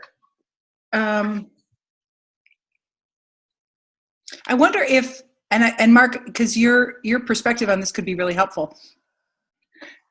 Do we have a good, because if you think about it, this webinar will be one of the artifacts that we share with RIDE, right? Yeah. Do we have a good understanding of what they care about when it comes to the basic curriculum and what their needs are when it comes to introducing new practices or new pedagogies like this? Like, do we know what rings their, like, assessment? I mean, are there certain, I don't know, College and career readiness. matter to them? College and career readiness and leverage. So if you talk about being media literate as leverage to build a literate society, that works for them because, you know, again, we're all teachers of literacy. So that's a high leverage approach to reaching that aspiration. But in order to be college and career ready, kids, I think, really need to know how to be, like I said earlier, critical consumers of information and draw upon multiple sources. And the skills that our employers are looking for are problem solvers, are people who can think on their feet, who can do just that, draw on multiple sources to build understanding. And frankly, I think, you know, if we're hearing from the schools of higher ed that we're not sending them kids who are college ready, we know we have so many kids that are going to college and taking remedial courses and all that. I'll bet a lot of that is because they don't know how to do credible research. They don't know how to identify credible sources and separate the wheat from the chaff and all of that. And I think there are connections there. Yep. Yeah, nice. That's actually very helpful, and especially I appreciate your concept of leverage, right? Because kids it's not a new thing. It's a thing that's going to make us stronger in all those other areas. Yep. Because that's the last thing teachers want is one more thing. Right. Yeah, that's actually really helpful. And I think in some ways that gives us a little bit of a focus for a theme for the webinar, right? It's not a new thing. Practices like this are happening already. And it's how kids learn. Yeah. They learn from all different sources. Yep. It's how adults learn. Yep. So,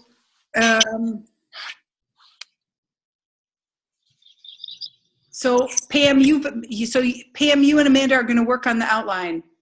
Mark, you're going to spread this to your network of superintendents. Pam, you're going to spread this to your network. Amanda, you're going to send this out to the Fuse folks. Yep.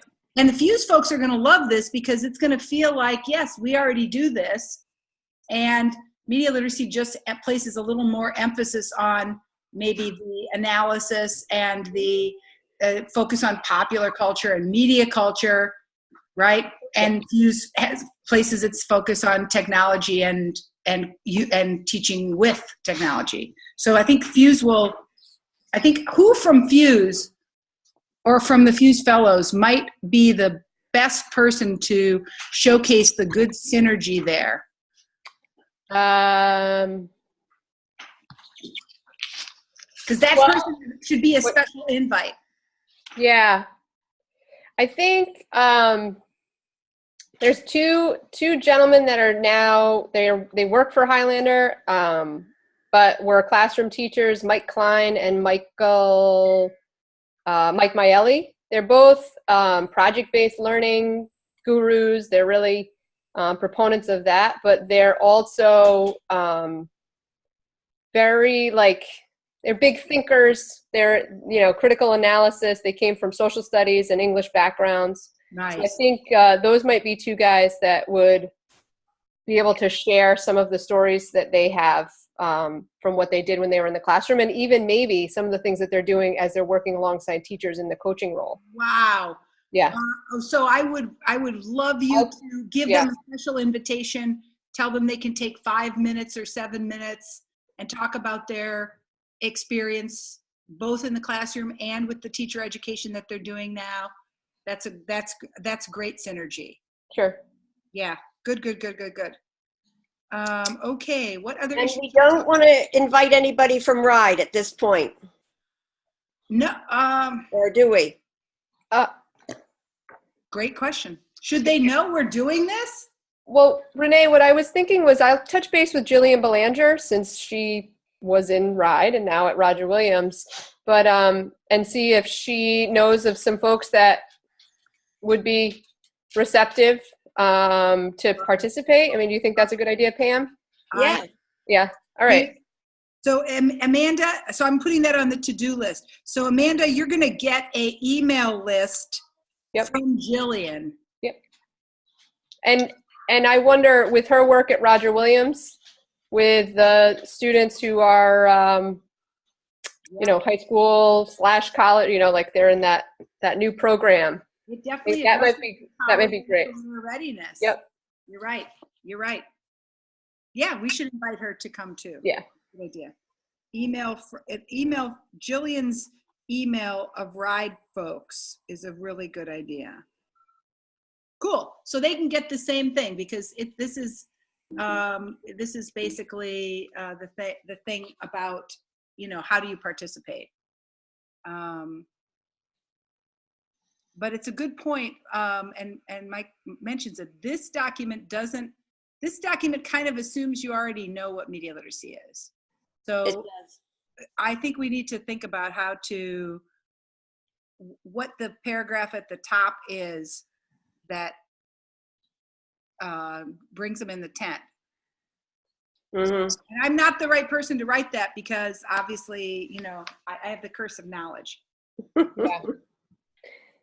So do you want to change that first paragraph? Or do you want to open it up to say? I think we just make it clear in the beginning. I mean, we're celebrating Media Literacy Week with everybody else in the nation. And, you know, we want to start off by making sure everybody knows what we're talking about when we say that, because as media literacy practitioners, we've been having to redefine it every time we talk to everyone who's never heard about it before. Yeah. And as soon as we do, they say, oh, wow, yeah, that's great. That's so needed. Yeah. But we need to do that, I think. And that first paragraph has a definition. Yeah, I was just going to say that. Yeah. It's just at the back of the sentence. Right? Yep. Right. So do we have the why in there though? No, there's no why. Maybe that's something to create the sense of urgency. Right. Yeah. Okay, so well, we get to the why in the third paragraph, but well, and it's also why I asked the propaganda question, because I think that the reason why it's kind of becoming a hot topic now is because of the whole, you know, culture of propaganda that is just so much forefronted right now. So typically to answer the why question, we use the empowerment and protection paradigm. We say, to be college and career ready, you need these skills. This will empower you. But then we also say, and the big bad media is going to come and get you and manipulate you and, you know, fuck you over, right? If you are not media literate, you're going to get screwed, right?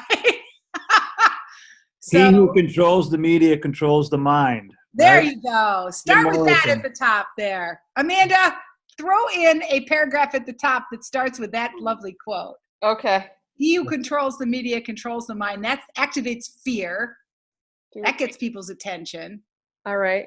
And then follow it up with empowerment to be college and career ready.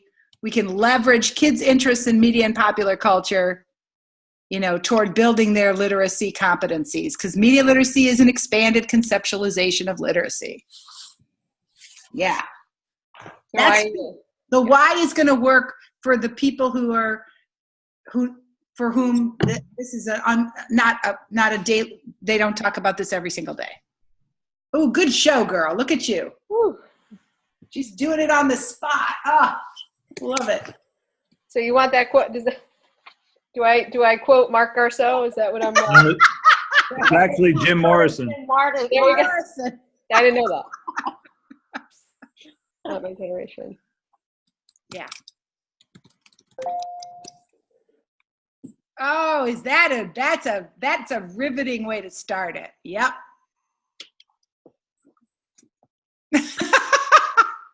Now I need a little music playing in the background to get me in the mood here. Yeah, that's good. Nice.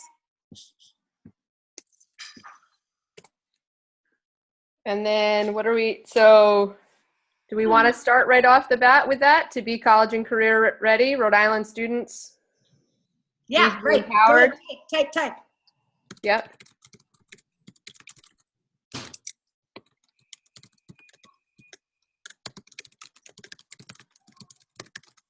Must be able to leverage the competencies of managing multiple sources, varying quality, or, you know, to just discern quality from junk. Managing multiple sources. Ah, sorry. Thank you.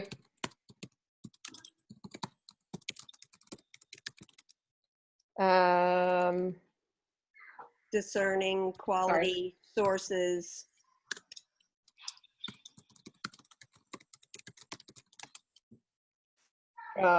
Discreditable sources, or? Yep, correct. Fake news. Yeah, fake news. Junk. I mean, that you could say junk to get away from the fake. Yep. Like you said, Renee. Yep.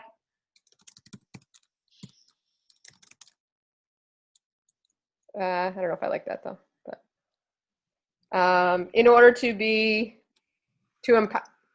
Well, we've got the rationale. In order to be college and career ready, they need to leverage the competencies of managing multiple sources, discern quality sources from junk, manage their time their time in a media and technology rich landscape. How about a media? Do you want to say like a media tsunami, or I mean tsunami? That fire hose of media that. Oh, that fire hose, that's even better. You know how people in Rhode Island are all about fire hoses. Damn, the fire metaphor is a powerful one for this state. An information tsunami. Yeah. That's that.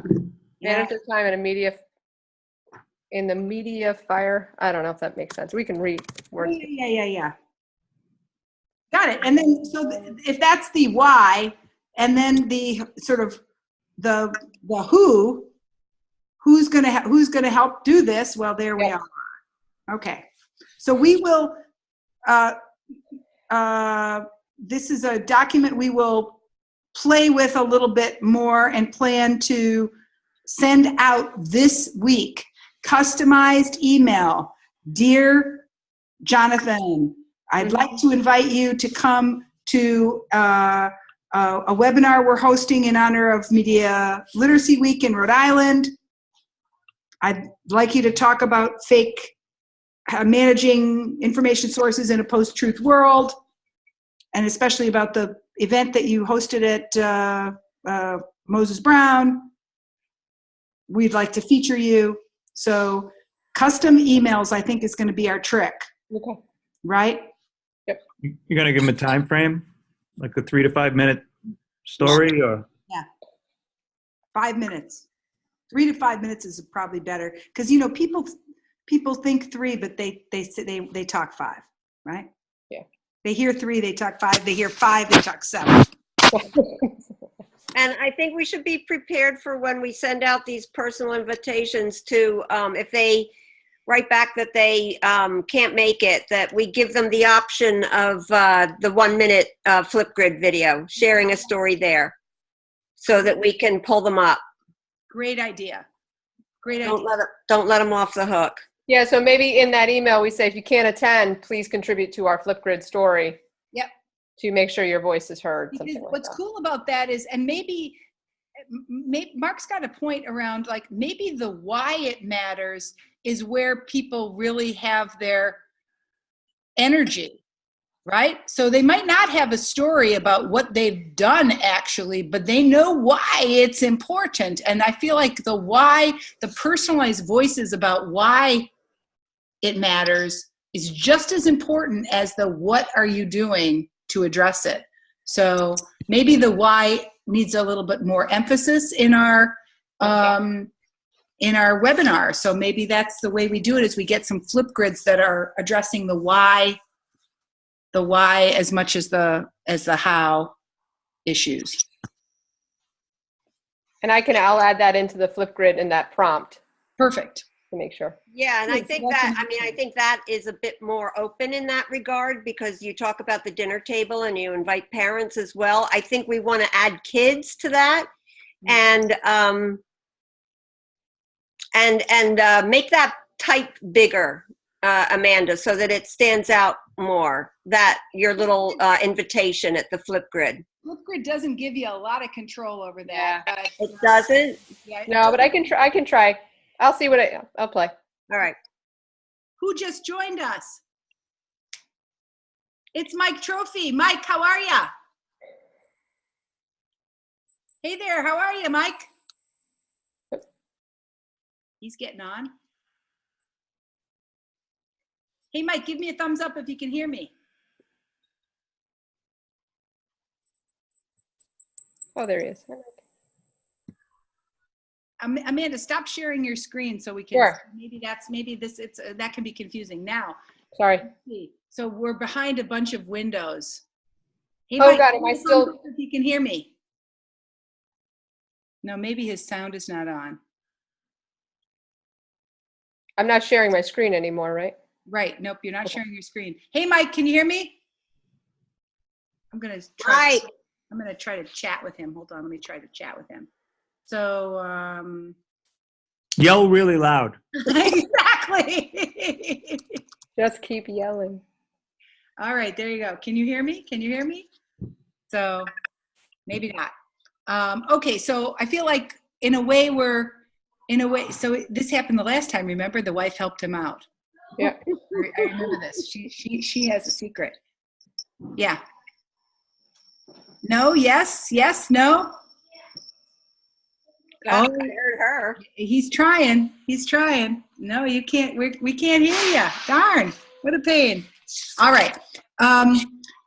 Okay, so I think I'm going to send out a notice about this event to the 14,000 people on my mailing list. 14,000 people on my mailing list, and so who knows who's going to actually show up at this party.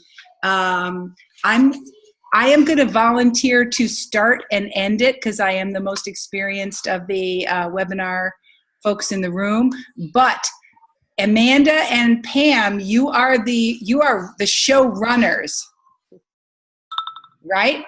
So you're calling the shots for the order, the sequence. You're making the rhythm of this thing go, right?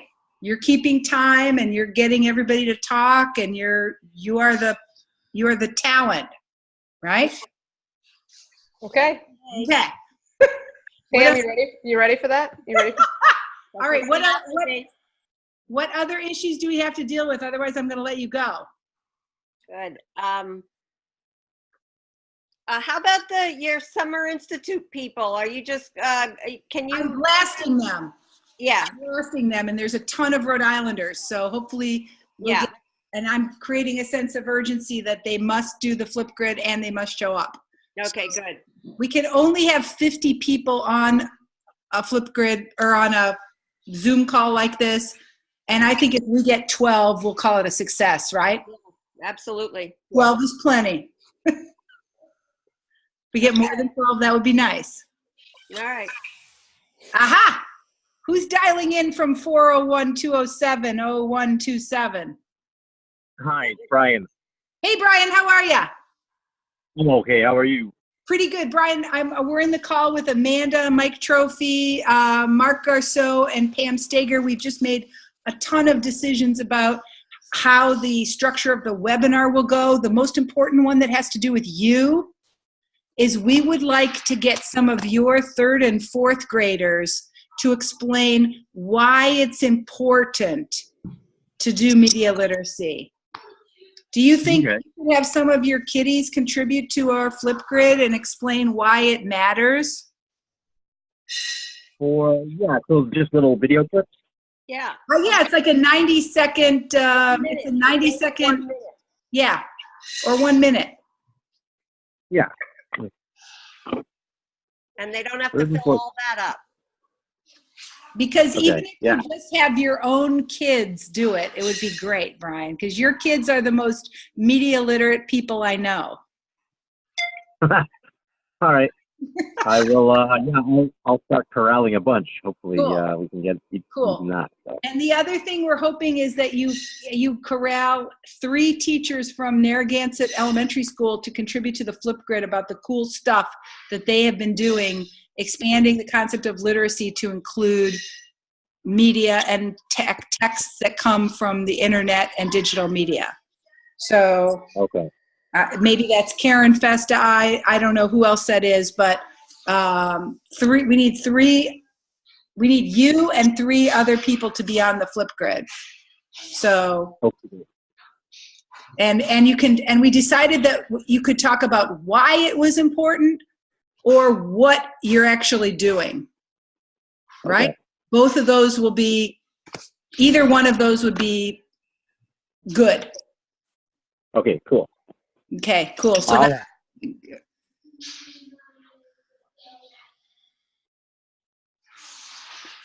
okay, so Mike, we're still trying to hear from you. Can we hear from you?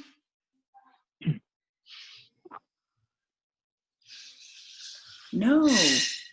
Why can't we hear you? Darn.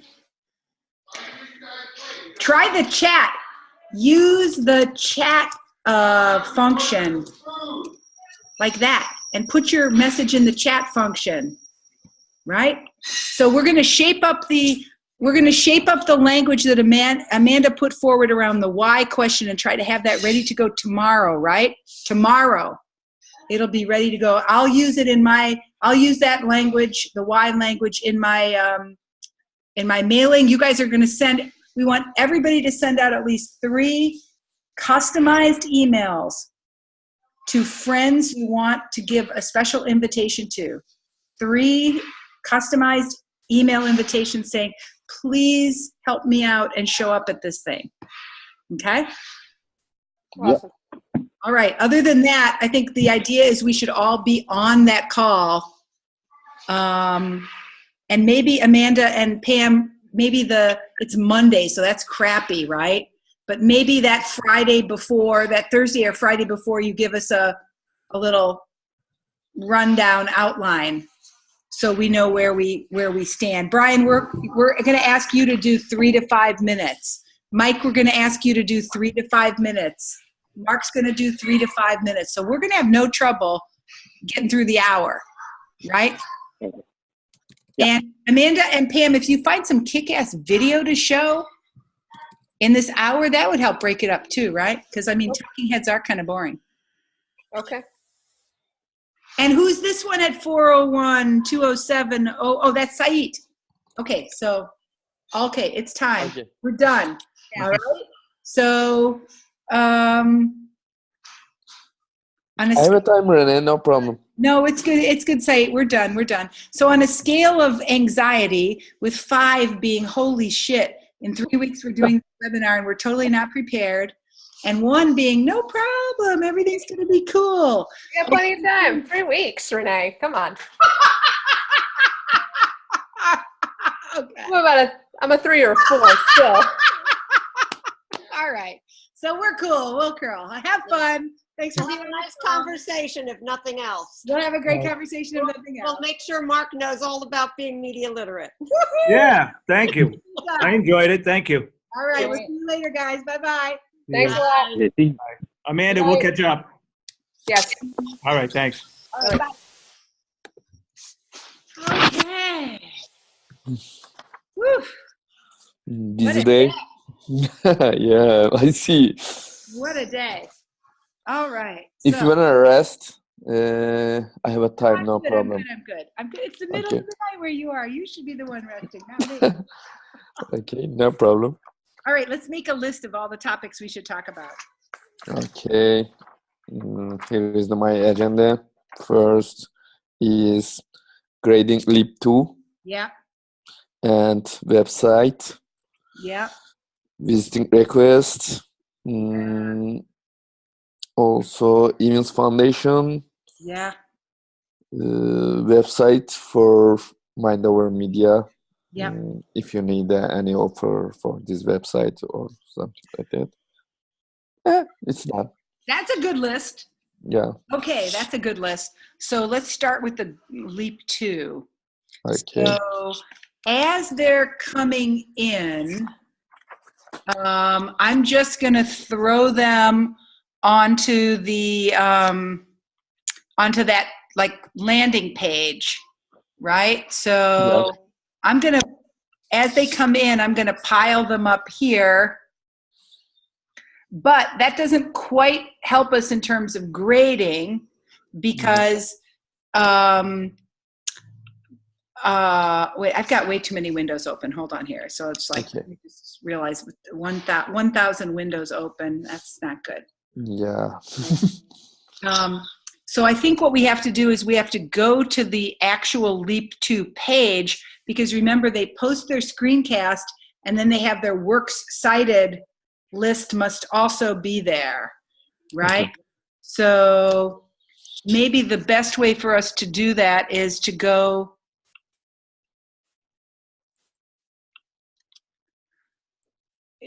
look at the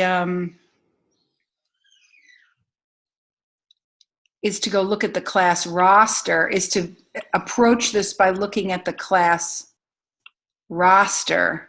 Okay. Right? And here's Kristen. We know hers is done.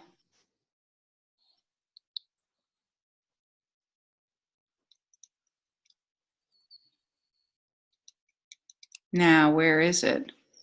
So that's the other thing is that finding it. I think it's there it up. Is. Up at the top. Yep, Leap 2. Okay, cool. So there's her screencast and there's her references, right?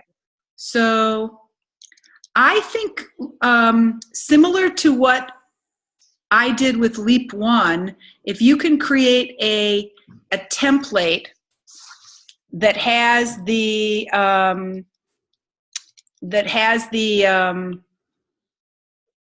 assignment specifications. Let's just talk through those right now.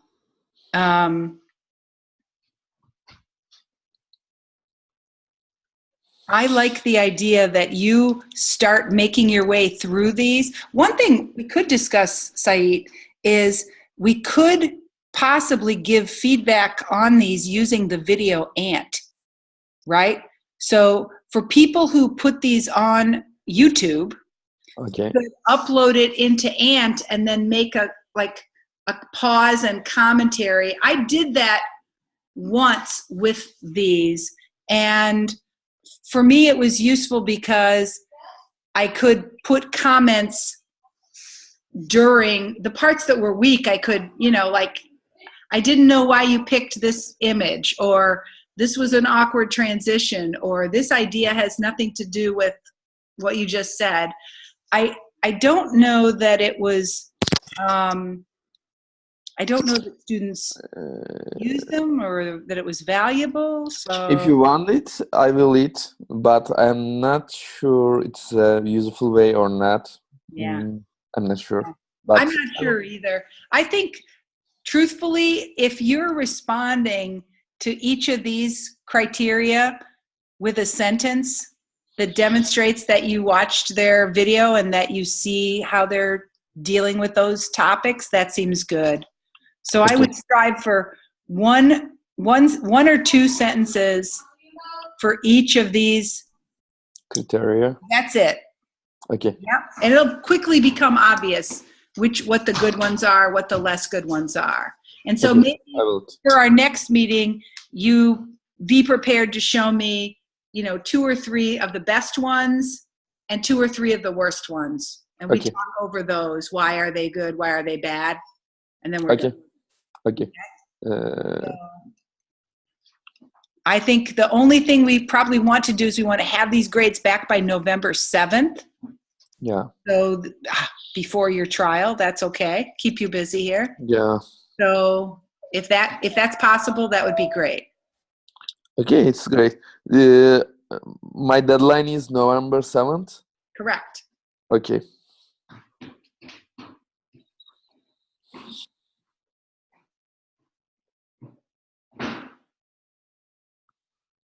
Okay, I noted. Okay, good. Okay, so leap 2, that's great. Okay.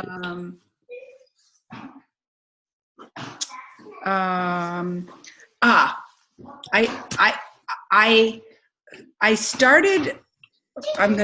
I started thinking about how. So I got that. I told you I got the email back from the Soros Foundation that said, yes, we would be interested in learning more about funding a propaganda education initiative with Turkey and the U.S. involved in the Mind Over Media project. But they basically said, don't contact me we're busy in October. Don't contact me till November. Yeah, I see this email. But I started thinking about how it might be useful for us to put together a document that has kind of like a proposed work plan, so that we can essentially say, we're going to pay Said for a year to do this work, and here are the projects. The white paper on propaganda, right? The translation of the propaganda website into Turkish. So maybe a list of projects with some estimated time, like the white paper takes a long time, right? Yeah. You'll work on it for 9 months, right? The translation of the materials into Turkish, that's a smaller period of time, right? Yeah. So I wonder if there's a way that you could start to draft a kind of, imagine that you had a full-time job. Yeah, it's great, wonderful for me. What would be the deliverables? Yeah. Right? And I feel like that having that when we go into our meeting with them is a way to say, look at all that you're going to get for this relatively small investment, right? Yeah. So, and then I thought what I would do on my end is try to do the same thing, which is, how do I justify the Media Education Lab having some resources? What additional resources do we need? One of the things I'm starting to realize is that, especially after that brainstorming about what we should do to improve the site, we probably don't have enough money in the Evans Foundation budget to improve the site the way we want. Yeah. And so I want to start figuring out, I want to find a Python designer. I want to make a wish list and start getting estimates of how much would it cost to do X, Y, and Z. And I feel a sense of doing that before January, because in January will come all the partners, and then managing the communications with them is going to be very distracting. I see. Right? So that if I could get the developer stuff out of the way between now and January, that seems like it would be good. So I'm gonna try to work on like a wish list for the website and some estimates of prices from developers, and you could make a list of deliverables, a list of reports and products that you would create in a 12-month period. I see. Right? And then I think that we go into the meeting with those 2 documents for the Soros grant. So maybe we can plan to do, I don't know what timing wise, what's possible there.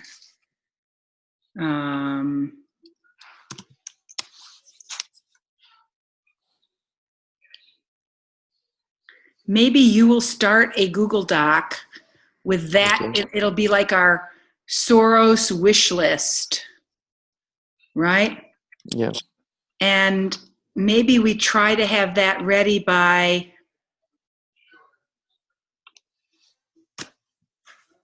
in the next month, maybe. Okay. Right? the 17th now. Yeah. Mm. Yeah. Maybe by, we think about it maybe being by the 14th or so. That gives us about 3 weeks to work on it. Okay. Okay. So I'm just making a note here. Said's kind of wish list, dream job, deliverables. Renee's wish list for the Python developer. I think it doesn't have to be very long, Said. Yeah. The whole document could just be 1 page. This whole document is the It could main be, purpose of project and all of the. yeah. No, not the whole document, but the Yeah. deliverables Yeah. that Said Okay. will accomplish and a timeline of 12 months. Okay. Right? So that we see the use of time, the justification for why this is going to be a full-time job. Okay. Yeah, that I think will be good.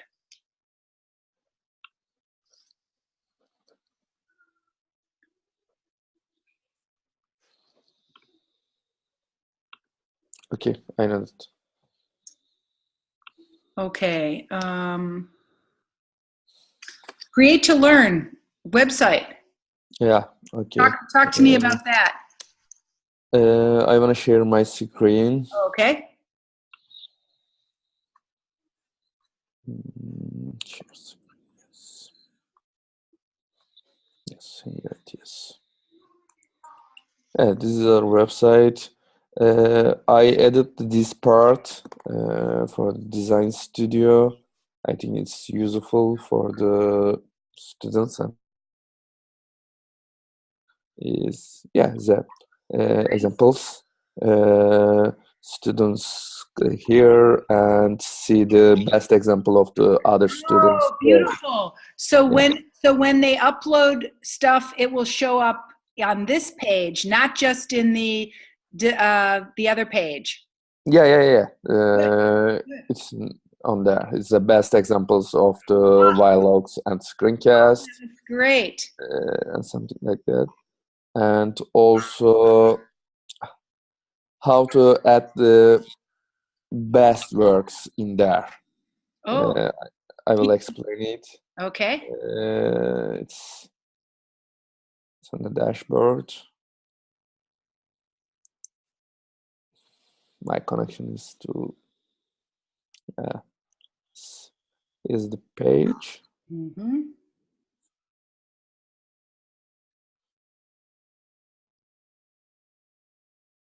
Or for example, the videos, Mm-hmm. and click here. Mm-hmm. Edit this link.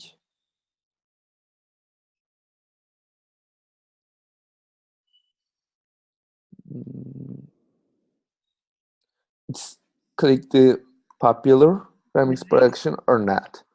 If it's click the popular remix production, it is on the students see it's the best examples. Right. So scroll down that list. So those categories represent the pages. Yeah. So there might be one that would fit in 2 places, right? Right. It's Yeah, a nice. remix production or popular remix production. Yeah. Yeah. That's great. Yeah. So it If can you live want to in, change this work, it's click here and empty this box. Yeah. It's okay. If you want. Love it. And also, I want to share our social page. I think it's very useful for the instructor because click here your name. It's on your name. It's a dashboard panel, and it's a social page. Your work, it's in there, and your profile. Wait. I'm not seeing that. I'm still seeing the edit video page. I'm sorry. Share that other Okay. screen with me. Okay. Yes. Where's my? Yeah, it's here.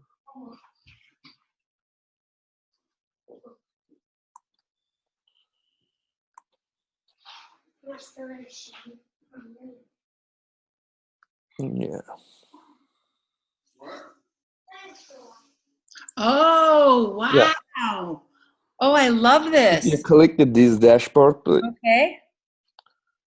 firstly log in, and after that click here this page. It's our social page, is your profile, media files, you uploaded files in there, and also your followers. Oh, cool. Followers now.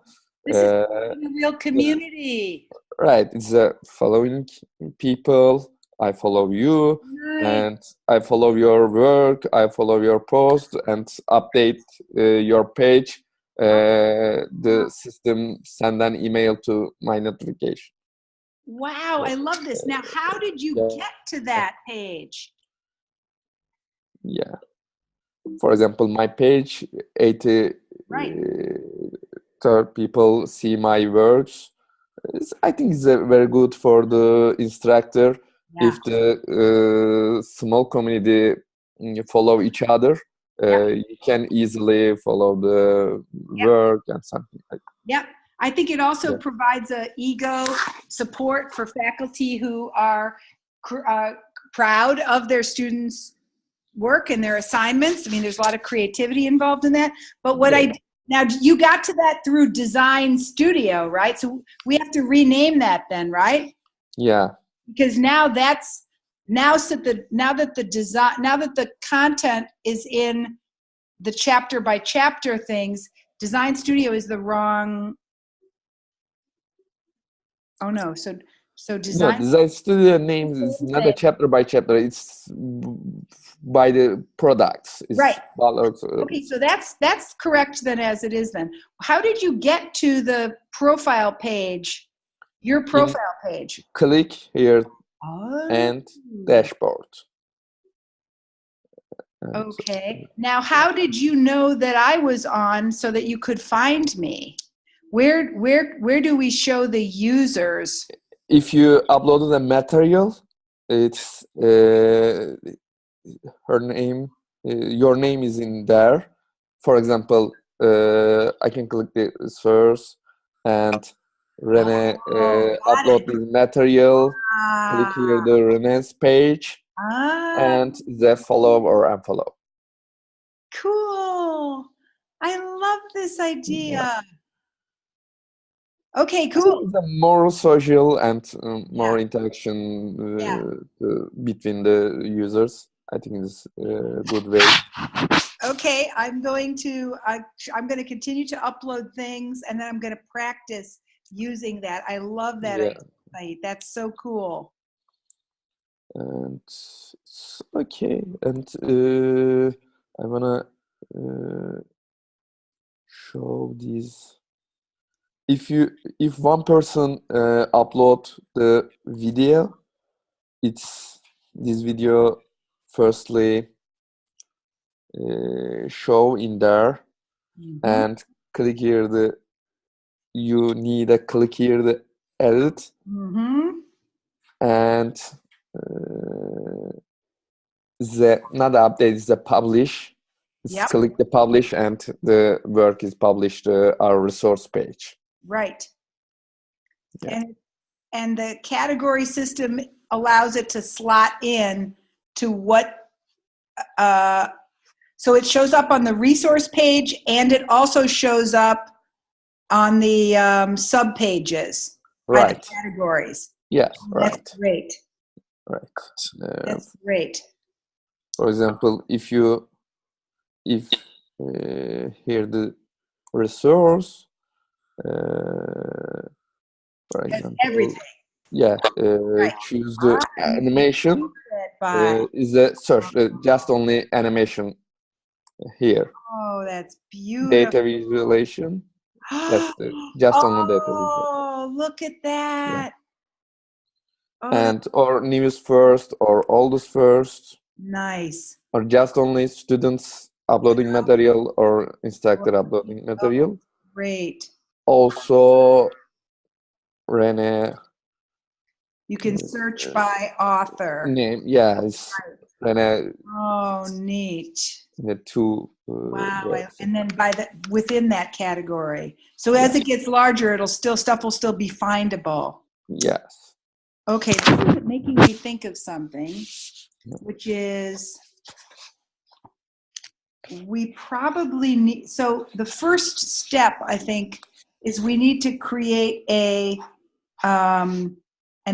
we could time this so for the end of the semester, when students' final projects, we need like an email invitation. Dear friend, we would like you to submit examples of your students' best blah, blah, blah to the blah, blah, blah, and here's how to do it. So can you craft something like an email invitation with very simple how to do it? And partly I'm thinking what you just did just now was really helpful to me. Maybe even I wonder a little screencast site. How to use the site. Okay, I will it. You can do it. I will. Yeah, that would be awesome. Okay. A screencast. So the email invitation says, we'd like to showcase your student work because we know your students are doing amazing things. Watch this screencast to see how to do it. If you have any questions, call me. Saeed, right? Okay, I will it. Beautiful. And then I think what we'll do is we'll share that with the people we're most confident about. Yeah. Have great work. And then over the next year, we'll widen out to a larger audience. Right. Boy, that's really going to add a lot of value to the site, Saeed. I mean, that's going to keep it constantly fresh. Okay. Right? That's great. That's great. Okay. Did you like this website? Did you like it? Yes, I do like it. Okay. I think the web designer is easy to communicate. Is good people. I think I like it. I like this website, and I like him. I think it's a good job. So it was a good collaboration, right? Yeah, right. Yeah. I think the design mirrors the cover of the book and feels like it is a companion website. The usability seems the navigation seems very streamlined. Yeah. I feel like it's a very strong addition. I'm just waiting for people to read the book, Yeah, exactly. And also read, and after they visit this website, and we need their feedback. Yeah. And after that, maybe a second step, we can change our website, maybe new design, and maybe more user-friendly. But we need a feedback for them. I think we'll find out in the next 6 months, and we'll promote it on the newsletters of the website. In November, I'm going to put a banner up on the Media Education Lab page that we'll throw to it. We'll see how the community reacts, but having student artifacts, I think, creates some interesting opportunities for us as researchers too, doesn't it? Yeah. Right? So. And also, I think this web page is very good place for the students' portfolio, digital portfolio, because I know lots of instructors very hard to follow the students' work, but we serve the system for the instructor, all students' work in the one page. Could we suggest that this site be used as a place for student portfolio? Yeah, the digital portfolio, I think, the good platform. And also our social page create a sub group of students. For example, in Turkey, I create a subgroup in Turkey, and all my students upload their material. And after that, I follow the digital portfolio and right. Because if I made my students create an account, Yeah. upload their leap 1, Yeah. right? Upload their leap 2, upload their leap 3, upload their leap 4. Then basically I would see those they'd be all in my follow. Yeah. For a lot of teachers, I think that would be an attractive thing, especially since you can upload anything, right? Your platform is so flexible, audio, video, text, URL. Yeah. And the sign-in process worked really beautifully. Maybe I experiment with that with my students next January. Yeah. I'm making a note to myself about that idea. What if for the digital authorship class, I made them create an account and upload all of theirs to it? Right. Cool idea. I'll try it, and then I think if that is successful, that would really be neat. And it would be interesting to see what it would be like to have multiple classes do that, right? Yeah, right. Wow. Okay, that's cool. That's cool. Love that. Another agenda is visiting request for you. Actually, this organization is Gulenist. I thought so. Yeah, and as you know, Renee, Turkish judge, court, and my old colleague at the university. Now that I and you connection, and I am completely sure they follow your tweet and social media account. They are watching your comment, share on the internet, because actually they're really, really crazy people. And unfortunately, some old colleagues claim that Gülen movement assist me for the reach you, connect you, and also they claim that Gülenist recommended me to you. What? Yeah. I know these are ridiculous claims, but now Turkey is very sensitive moment, and lots of ridiculous things happen every day around. And also, I am completely sure that Cord and my old colleague try to find that any connection between me and Gülen movement. Right. And so I'm worried I can't about respond to these guys at all. Yeah. So I am worried about this situation against me on the court.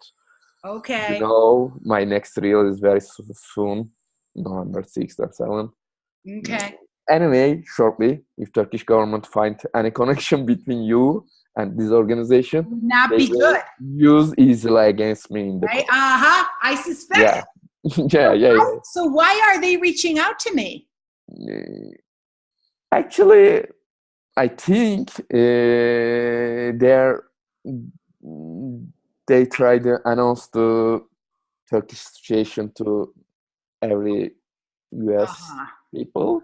Okay. But I'm not a good man for this. Right. Because you know the court has any evidence against me. Right. But I'm sure that they try to find that evidence against me. Right. Well, partly what I worried about was that this was kind of like a fake email, like a trap email, right? I'm not sure. But it's possible, right? Because in Turkey is crazy now. Every minute is crazy. Happen crazy now. Right. Maybe it's possible. Unfortunately. So this is actually really helpful, and I'm really glad that we are talking about this. My instinct was to ignore it, but yet my feeling was like, okay, well, but this is, this might be someone who could help Saeed. I didn't know. Yeah. And when I went to the website, and I was like, I don't know. It just didn't feel, it looked like it might be a Gulenist organization. right? And it's like the last thing I need is to be, I have nothing to do with that. I don't know what that is. So we stay far away, right? And I just ignore him. I'm not even going to respond to the email. So it'll get lost. Yeah, maybe. I'm sorry, Renee, please do not get me wrong. I cannot tell you what you do, but I am just trying to be clear. It's good. You are clear. Yeah. I'm sorry. I'm sorry for this. And it's better that we do this not in an email. Yeah. Because I'm not sure, maybe it's not real, but I feel that governments follow my email, something like that. I'm not sure, but it's possible in Turkey. It's possible. Yeah, because lots of my colleagues is some email in the court file and show what is the meme. It's ridiculous. Whoa. Yeah, it's ridiculous. Oh my God. Well, I know things are bad because both the Turkey visit and the Cyprus visit both got canceled. I feel like obviously the deterioration in American-Turkish relations is so bad. So I could see how someone's crazy, twisted mind would hatch up a crazy thing, and it's like, nope, I don't need it. We don't want to put any gasoline on the fire. We don't want to do anything. We want this next November 11th, 14th. This next one we want to go smooth. 6th? Yeah, 6th and 7th. Today I talked to my lawyer. My lawyer is relaxed. His decision is no problem for me, but I'm not sure because it's not a normal time. Just waiting, just waiting, and after that maybe finish the trial and my passport is given back, and after that go away to Turkey. I'm full. I'm full. Yeah, I feel like you have been through an unbelievable amount in the last year and a half, and I think imagining the light at the end of the tunnel, it's coming, and I'm glad to hear that the lawyer is relaxed. And of course it's hard for you to be relaxed, but you just one day at a time, what can we do? We hope for the best, and I'm certainly praying about it. And I was really hoping to be able to give you a big hug in Turkey before the trial, right? Yeah. Good luck. I hope so. Thank you. I'm also feeling like, so soon enough we'll be able to be in the same room together. You'll be sitting right there. Yeah. I'll be good. I hope so. I hope so. Okay. Okay, Renee. All Thank right. you so much. And I looked at my agenda. Yes, this is a web designer payment. Yes. And it's okay. I'm done. Yes. So will I'm not. I have to go back and look and see what did I actually pay. Will you create a like a invoice to actually then I will? Should I do it by Western Union? Should I do it to you? What did we decide on that? It's up to you. You can send to me or web designer. Up to you. Okay. Send me an email that says, here is the amount due on the web design, blah blah blah, and then I'll if you give me his details. I need all those details like date of birth and a phone number and all that crazy thing. Or I send it to you and you give it to him in cash, right? So I'll have that. If you send me that email, then I'll send that money to you this week. Okay. And we're done with Okay. And I think it's interesting if you found a guy you can work with and you like him, and a good collaboration. Right. You should just keep an open mind to other projects that you might want to do, right? Yeah, maybe it's possible because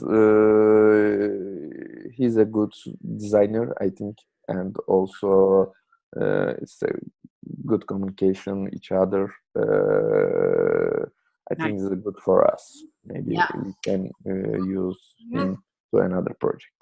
Yeah, I agree. I think if you get and clearly I think we got a lot of value from the two of you in terms of the content and the form. It's definitely something to be proud of. Cool. Okay, so we'll try to get the payment this week. That's good. Okay. What else? So the one thing that's on the agenda for the class is we talked about how you would be doing the global propaganda class as the content area, right? Yeah. It's probably a little too early to worry about that, but just know that's going to be coming up at the end of November, where you'll choose the readings, the videos, you'll do the whole class, right? Okay. And so we'll need all the materials a week before for the path right. So that's the next, sort of really big thing. Okay, so Randy, say hi to Saeed. Hi, Randy. How are you? Nice to see you. He's calling me to eat dinner because it's time for dinner. So. That's great. That's great. All right, you go to bed. Yeah. And then I'll see you next Tuesday in the class, and we'll keep working on this. All right. Okay. Thank you. See you. Bye bye. Bye bye.